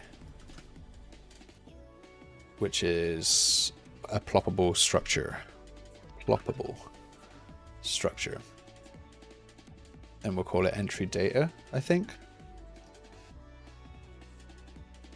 And then what we do is we just call removed here with this information. And I think we're going to need to have a reference to ourselves as well. So we'll say entry widget. We'll call this build tray entry. And in fact, because we have the build tray entry coming out here, we actually don't really need to send the entry data, because the entry data is already held right here. So we already have a reference to it. So we're going to do that. And then we're going to just call that removed delegate on this tray entry. And as we create this, we'll just bind to removed and create a new function, create an event as a function here on entry removed. And then we just call this function here, remove entry. Oh, come on. Okay, it's not letting me delete that now. That's hilarious. Remove build item from tray. So we just do this.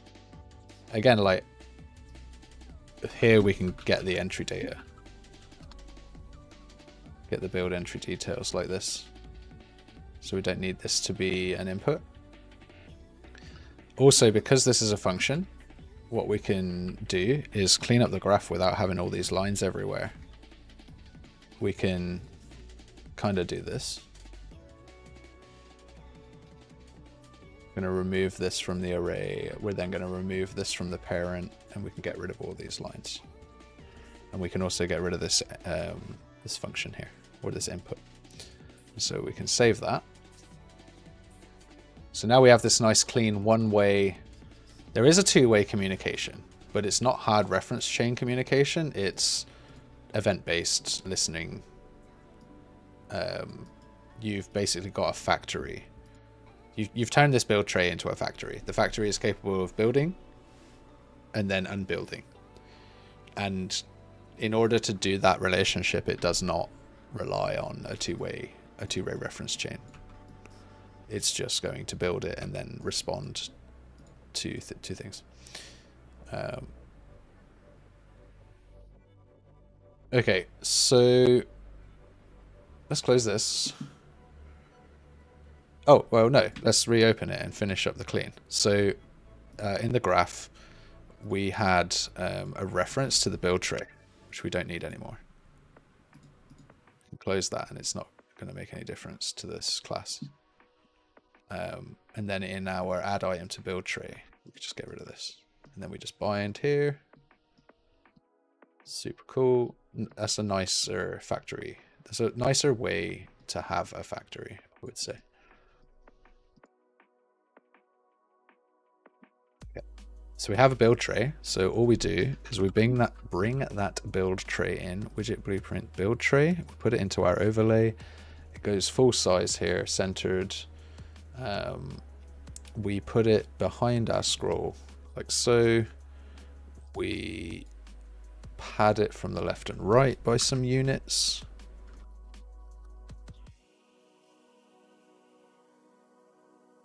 Probably more. We'll go 100 by 70 here. Okay. So now when we scroll this down, it'll actually get rid of that stuff. For the scroll bar, yeah, the scroll bar is a little bit of an issue. So let's go change the thickness of our scroll bar to 0. Nope, that didn't work. Unless it's because I haven't compiled this again. Nope. Let's just change the thumb image draw type to none.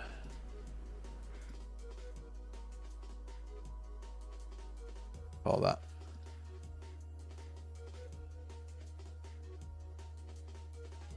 Bar thickness 0. Compile that. Build tray. Yeah, it's still moving. You still see it's like moving as if there is a scroll bar. So we've got scroll bar thickness here. Just try and get rid of that as well. See if that fixes our. Nope. Scroll bar visibility is collapsed. Let's try that. There we go. So you can scroll it, but like it's not going to be major. And that should really be a list view, and I should really help them out and make a list view. But if I do, there's a lot of object management that needs to happen when you do that. But anyway, we got this open, close logic now. Now all we need to do is find out how this build menu is referenced. So it's referenced through the main widget. So we'll open this. We've got that build tray, which is now like looking obviously really weird. Find references to that in here, get the build tray. We're going to set the main HUD reference, which we don't want to do. Don't like having two-way references, so we won't do that. There's a function in here called add item to build tray. I haven't seen this called, so let's find out how that's called.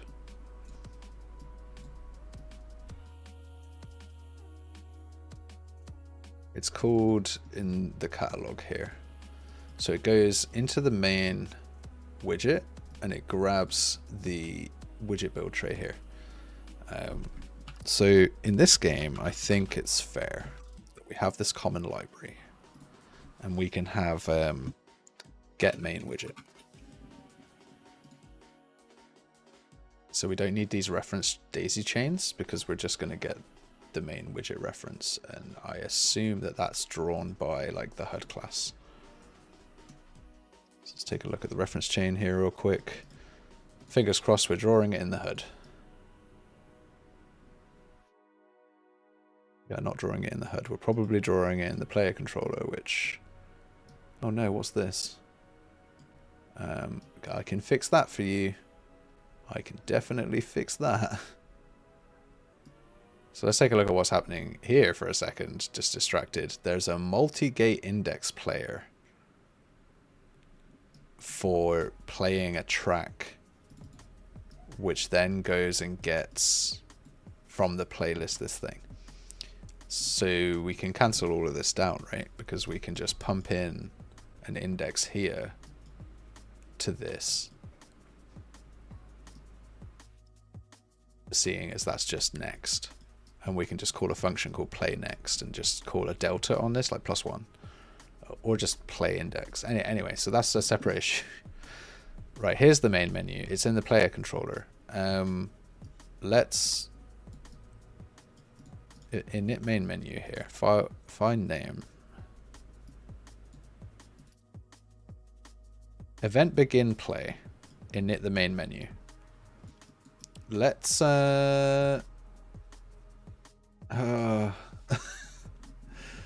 who's referencing this? Find references by name. Across the whole project, it's only referenced in itself and no one else is referencing it, so we're just gonna get rid of that.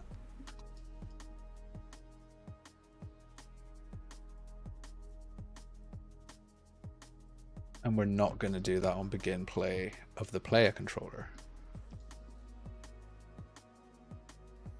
We should be doing that in the HUD, in a function. Create main, what was it called? Create main menu. And that's a reference of your HUD. Because it's a heads up, it's a HUD class. So let's create main menu.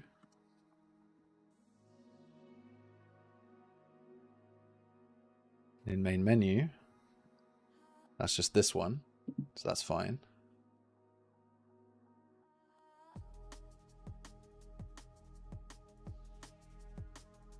Let's get the,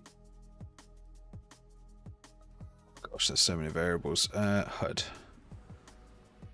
Main HUD ref is the, yeah, let's go find the references to that. Set main HUD. This comes from init game.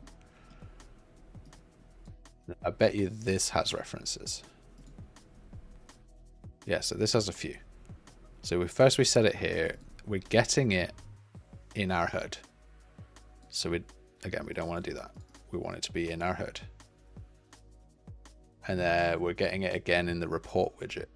So we're getting it from our player controller. We're getting the main HUD to call this event. So we'll kill this. Let's go to our common library, get main, let's call it get main game widget, or the get HUD widget. Get HUD widget. And from here you go, get player controller. get player controller 0. It's not a multiplayer game. You get the HUD from here. You cast this to the HUD that we have. From here, you have a reference to all your widgets, which we will return our widget from.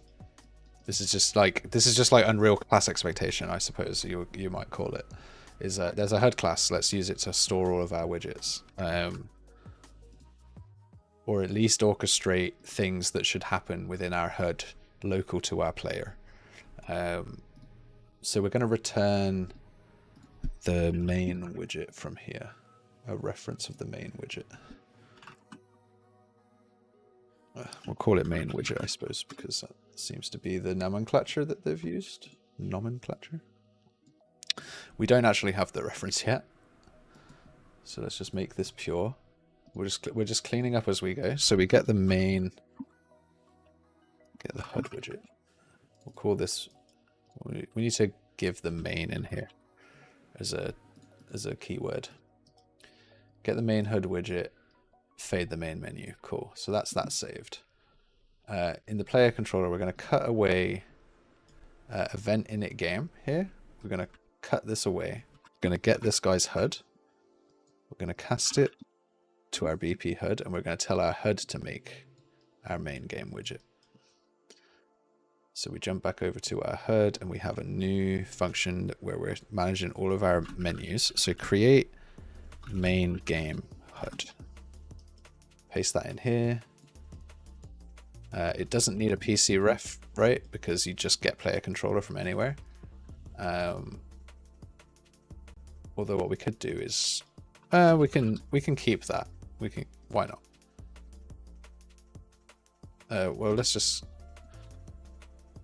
get my player controller here. Shift manager.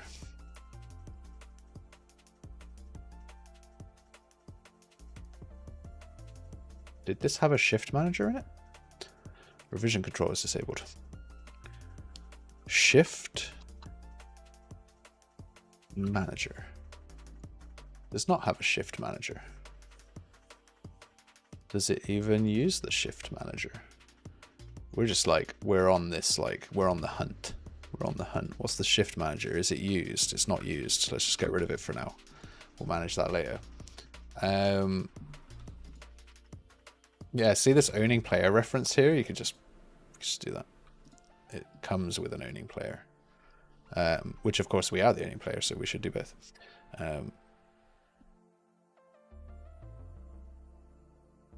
Okay, so these are our HUD references.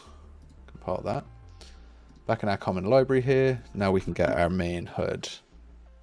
I really misspelled that, apparently.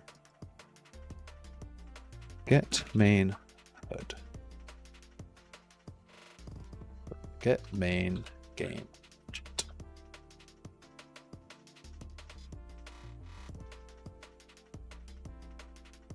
Create main game HUD. Close that off over here. Compile that. So now we've got to find the references here by name. Across the code base. Just double check that we're doing this right. Okay, so here we have the PC ref. So we actually just have get main game widget now as a function library because it's one player, one game, single player. We know that this is the level. I think that is fine. In fact, that getter that we just cleaned up, ironically, it's the main menu ref, that's the main HUD ref, is already in here. So we don't even need to use this function library call. Okay, so we've cleaned that up now. That's fine. Here we can get the main HUD ref. Close that down. In the player controller, we've cleaned this up. Not sure what this play track was about. We can remove this reference now. Yep. And then we've got the report reference, find this by name, set report widget. So again, it's a widget. It should come from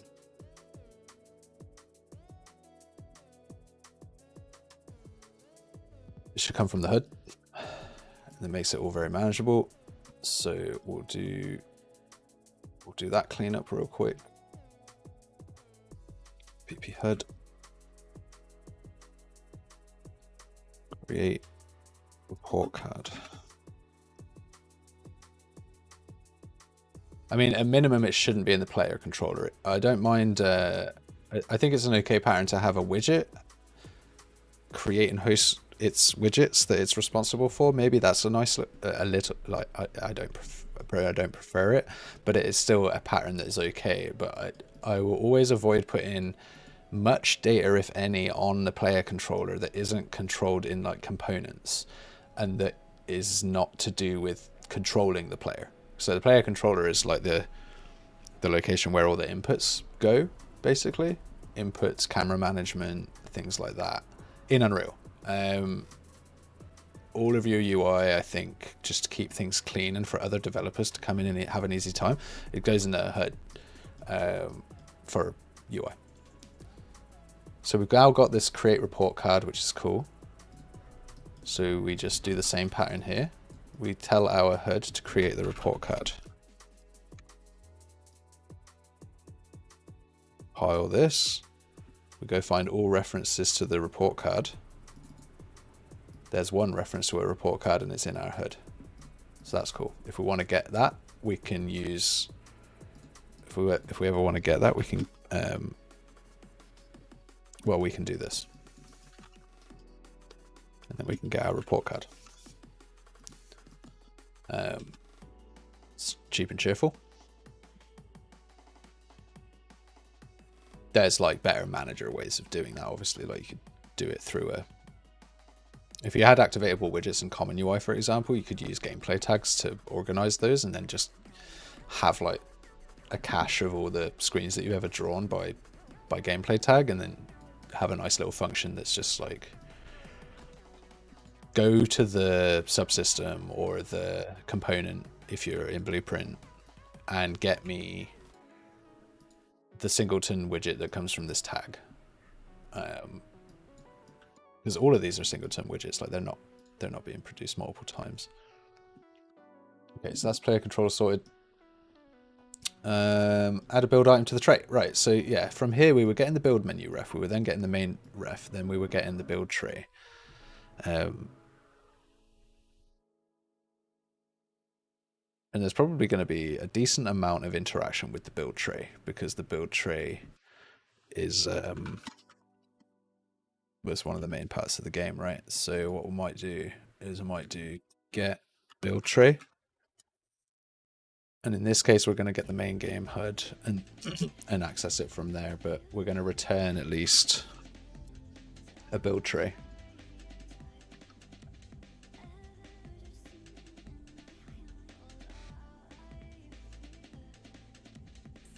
Which is funny because now we have two build trays.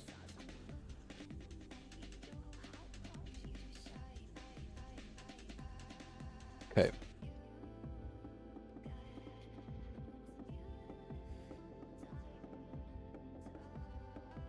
This in here. All right, we need to finish this code, so that goes back to we're about to finish. We're about to finish up. So this now gets replaced, basically. Find references to this build tray. We don't have any references in here because we're not drawing it from our HUD, and we're not drawing it from this widget anymore, or at least we're not referencing it from there. There is a slide build tray, so that's just this guy. So what we can do is replace this with this build tray here. And let me do that. Okay, and then we'll just drop it in.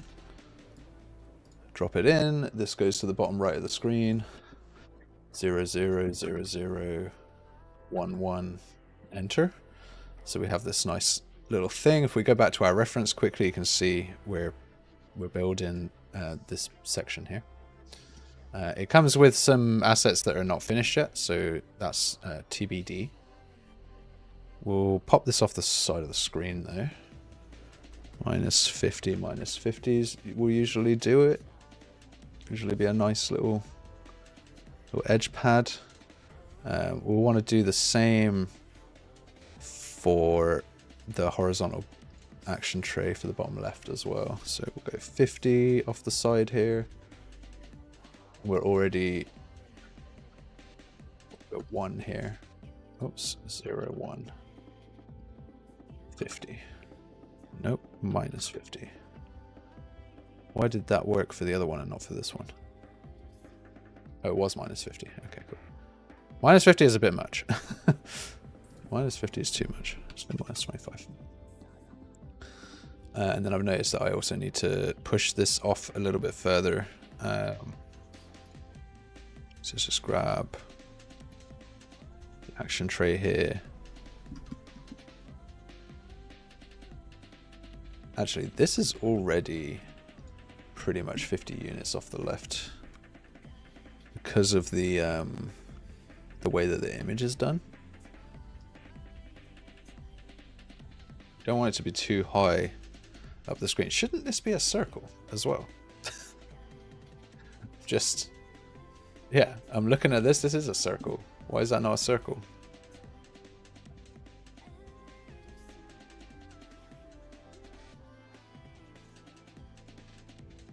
Because it's a button and it has the, yeah. There we go. Yep. Yep. Right, so this animation that's happening, this slide in build tray, we need to find the references to that. It's played here. So we have this widget underscore build tray. Where is it gone? I don't think it's a variable. So let's grab this variable. Didn't I create a show tray? No, I didn't. Show tray. Okay, we need a function for this. Set tray shown. So this is the same pattern that we did earlier. We have a state that is saved called shown. We ask to reveal it, and as long as that is not already the case, then we'll play the animation that we want to play. So we'll do this here, and we'll say, okay, we're shown. Then we'll play the open scroll animation if we're going forward. We should play forward here, play animation forward, and otherwise play animation reverse.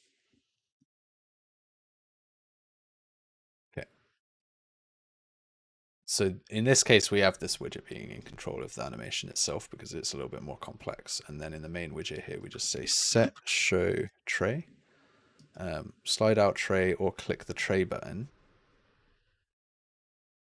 which will no longer be in here.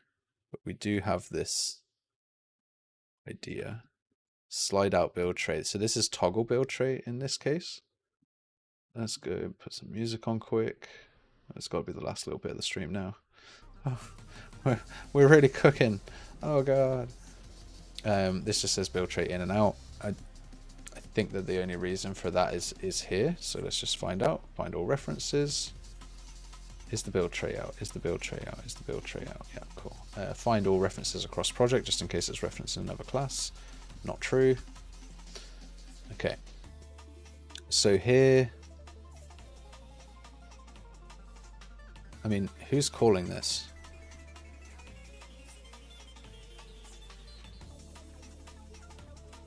No one's calling this, which is awesome, because we don't need to. Look how much we're cleaning all of this up. It's awesome. Right, let's bring this down here.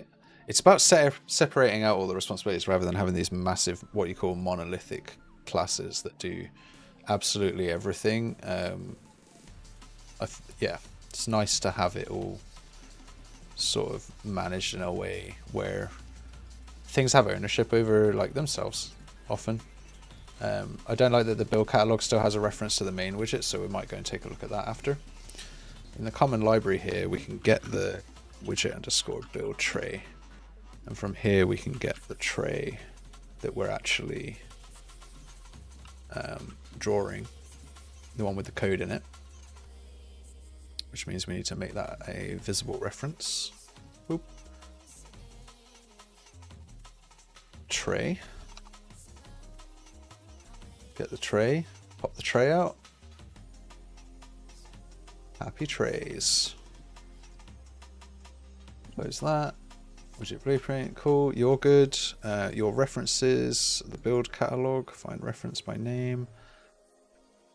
Find all references, build catalog UI ref. When the build catalog creates an entry, it has a reference to the build catalog. Why? Find references by name. Doesn't do anything with the build catalog UI. Doesn't need it. Again, the pattern, which I'm just going to write here. Pattern for comms use delegate.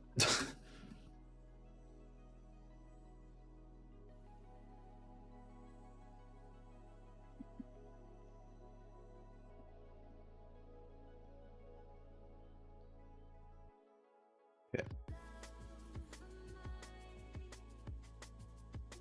Add a build item to a tray. Sure. Build tray. Create event. Yeah, that all works fine still. Build tray does its job. It opens and closes, although these do need to be buttons, so I need to sort that out. Let's actually go do that. Firstly, this size box should be 100 by default. And then these should be buttons. So let's go get our generic button. Where's our generic button? Button generic. Let's get 2 of those.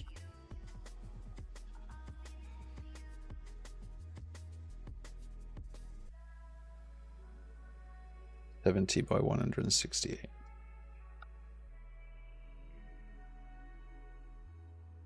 $94 by 178.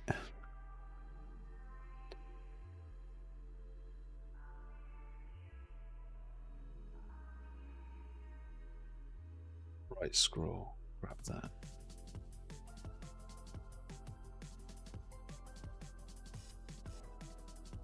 Okay, and then it's just the offsets, so -17 on the left.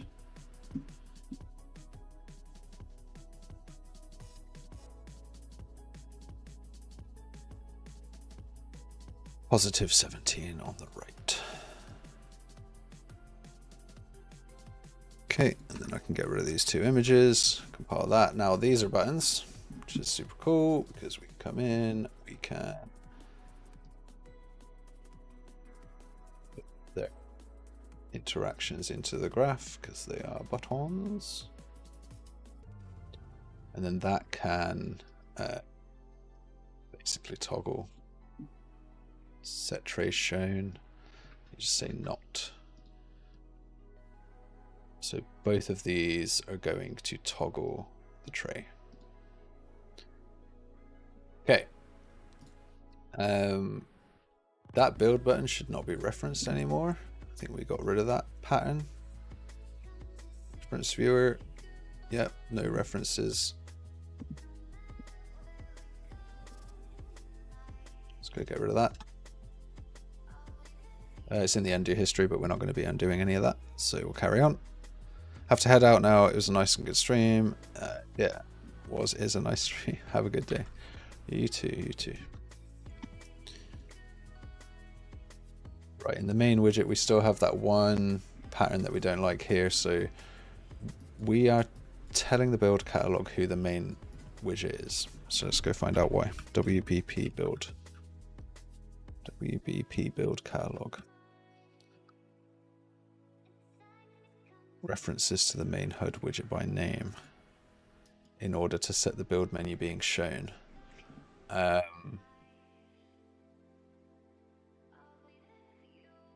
Yeah, and it's managing like animations.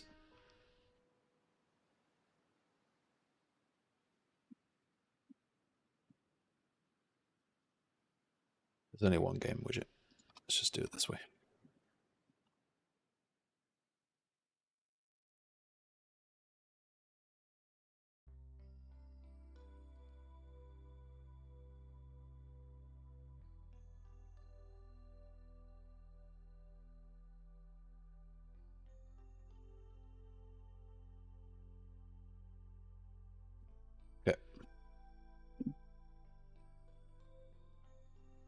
designer.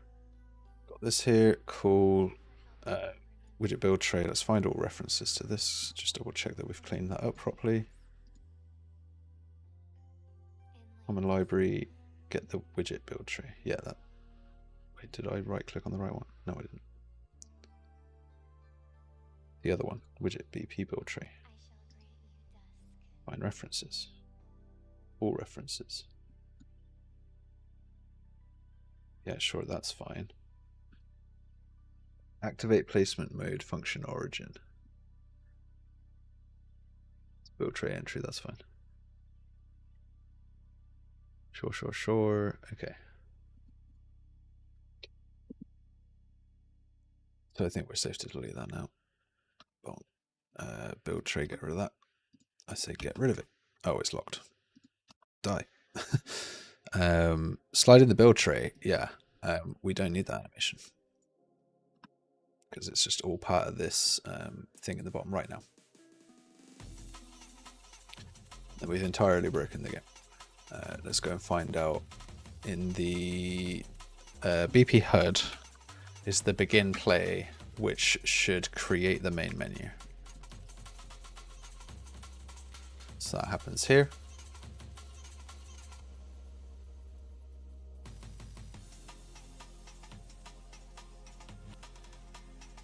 And then the main menu has a player controller reference. Create a message disclaimer in the main menu. Sure. PC reference.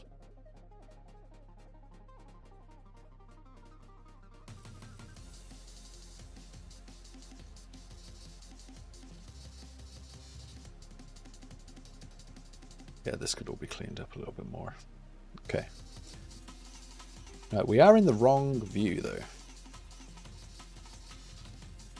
I find that interesting.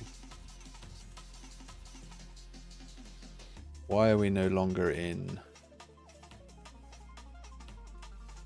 the view that we expected to be in? Like already in their game view.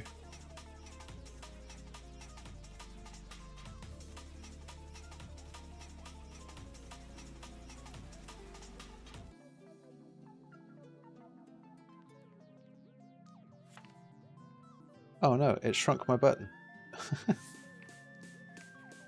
Why did it do that for? Oh, well, that's the old one. And that's not right aligned. Let's go and edit our newly created build tray and make sure that this button is right aligned. Center aligned, I suppose. And in the main menu button as well, we don't need this anymore. Let's find out if this is actually still referenced. Find references by name. Nope. Go to the designer, delete that build tray button, don't need that anymore. Got a new build button, awesome. Okay.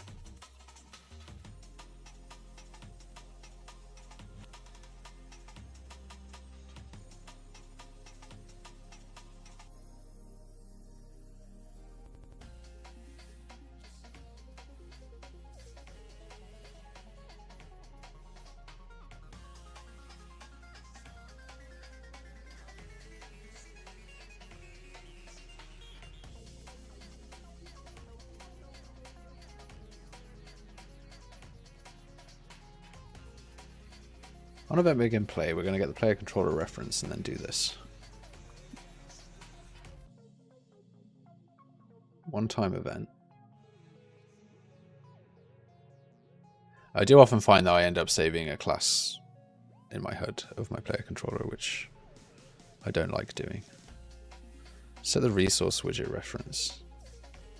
Get the main HUD reference. Oh, I tell you what, let's go edit. Editor preferences. Break on blueprint except. Oh, we are breaking on blueprint exception. Good. Very good.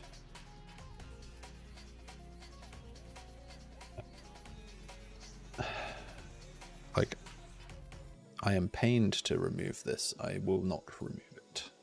I feel like it's too much for their devs. Like, they want that reference. So,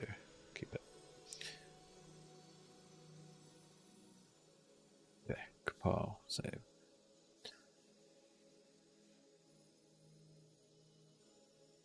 Save this. All right, so cracking on here. Let's have a look in the level blueprint. Event graph. Update the weather. Subscribe to some events. Pause the time. And we've got a bunch of debug buttons. Begin some research. Do some game speed stuff. Okay. But nothing that controls our camera. And there's no camera set up here. There is a player start right here. Curious why we're starting in this room now. I'm super curious. Seen it before, but it's now happening all the time. Slide this guy out, take a look at this. These are really low res, or I'm crazy. Oh, it's because I'm in like F11 mode. They look fine. Okay.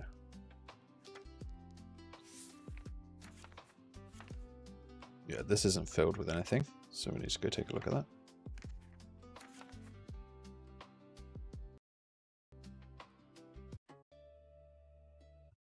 Bum, bum, bum. Music, music. Okay, so common library, that was all good. Well, I thought it was. Build tray widget. No, not widgets. Build tray, build tray. This build tray here. There is a function in here. Add to build tray. Find references by name. Comes from the build catalog. Get the build tray. Right. Yeah. Oh, right. Yeah, I hadn't bought anything. That's why my catalog was empty. Start. Open this up. Go here. Buy a couple of items. Close it. Pop this open. Grab this. Pop it in the game. Pop it in the game. Give it a little rotate. Woohoo.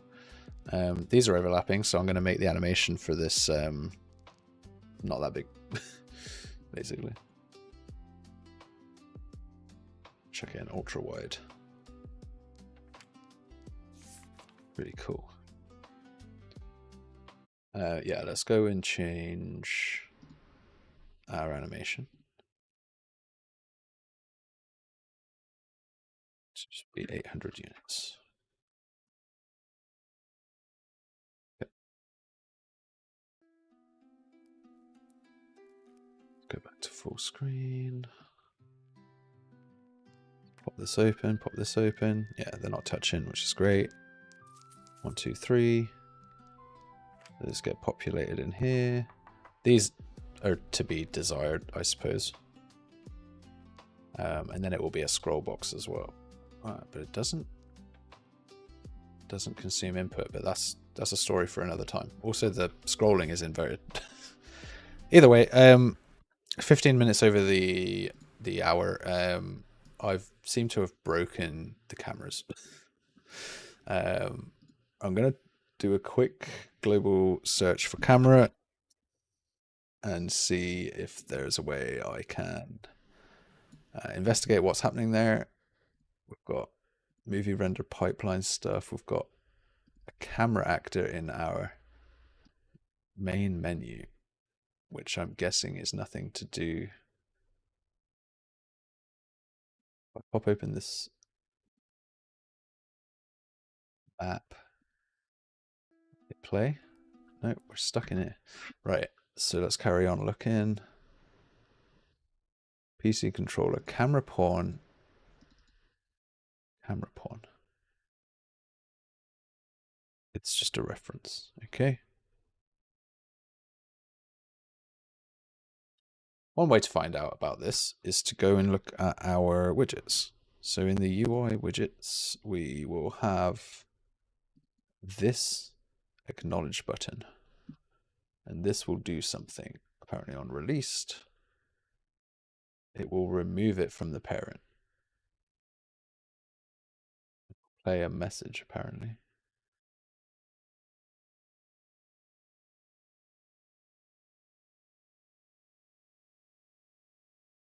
On hover, say something else, and on and hover do the rest. Okay.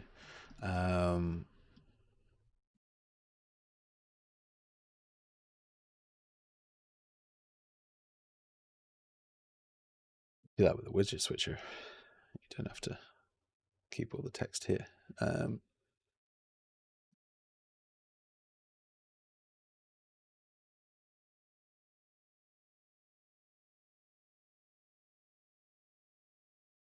No one else cares about that message to confirmed check. It just gets removed from the parent. Someone must care about this widget's existence. Reference viewer. The main menu. So this is the main menu.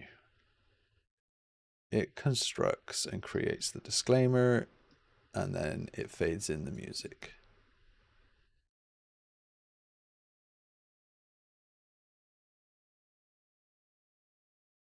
And then the PC event init game, which possesses the camera pawn. Just make sure that this isn't happening early. It's not happening early.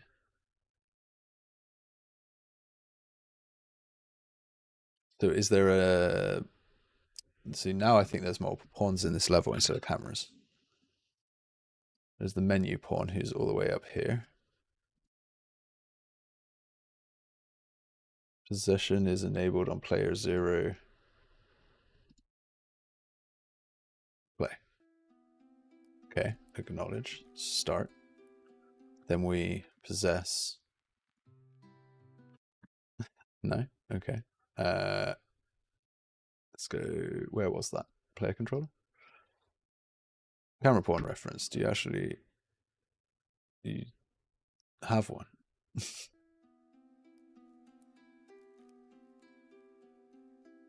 Unknown reference. Next. Unknown reference. Okay. So the camera pawn reference is never set up.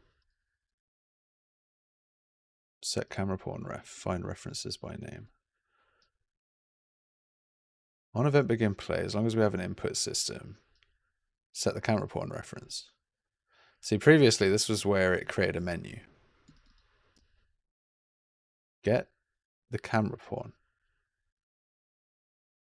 Did I accidentally delete the camera pawn from the level? I feel like I may have accidentally deleted something from this level. And I don't have source control enabled. I can't undo that. Well. Oh well. Guess we just carry on. I don't really want to. I'm gonna go fix that off cam. I was just rushing to try and fix it for the stream, but at least I found where the problem is. I'm gonna go over to my personal account, which is where I actually have, because I got 2 GitHub accounts. I've got my account, which is what this is on, and then my work account for GitHub, which has basically just work stuff on it. And I don't mix the two. I can work on the project on this computer, but I can't connect to the GitHub. Anyway, so I'm going to go and log off. I'm going to go log on my personal account, carry on, finish it up, get it submitted, go chat to the guys, hopefully in about an hour. Do a little bit of a catch up. Yeah, I've been Ren. Thanks for joining. This was a little look into the sort of like chaotic, rapid processes of prototyping UI out, cleaning up UI, making some decisions around dependencies and responsibilities of UI, creating some tooling, some nice, cool, interesting animation stuff. Let's hit play again. We're going to be in completely the wrong place because this pawn doesn't exist. But at least we get to look at this cool animation of, oh, look at that. Oh, look at this little slide. Oh, that's cool. Go into the catalog, buy some things, close it off. Oh, that's nice. There's a little bit too much overlapping going on. I might need to close some widgets when things happen, but yeah, that's Winterreach Emporium. We'll see you again tomorrow for another couple of hours, and we'll just crack on. We'll just keep going. Thanks very much for joining. See you in the next one. Oh, we did this. Yeah.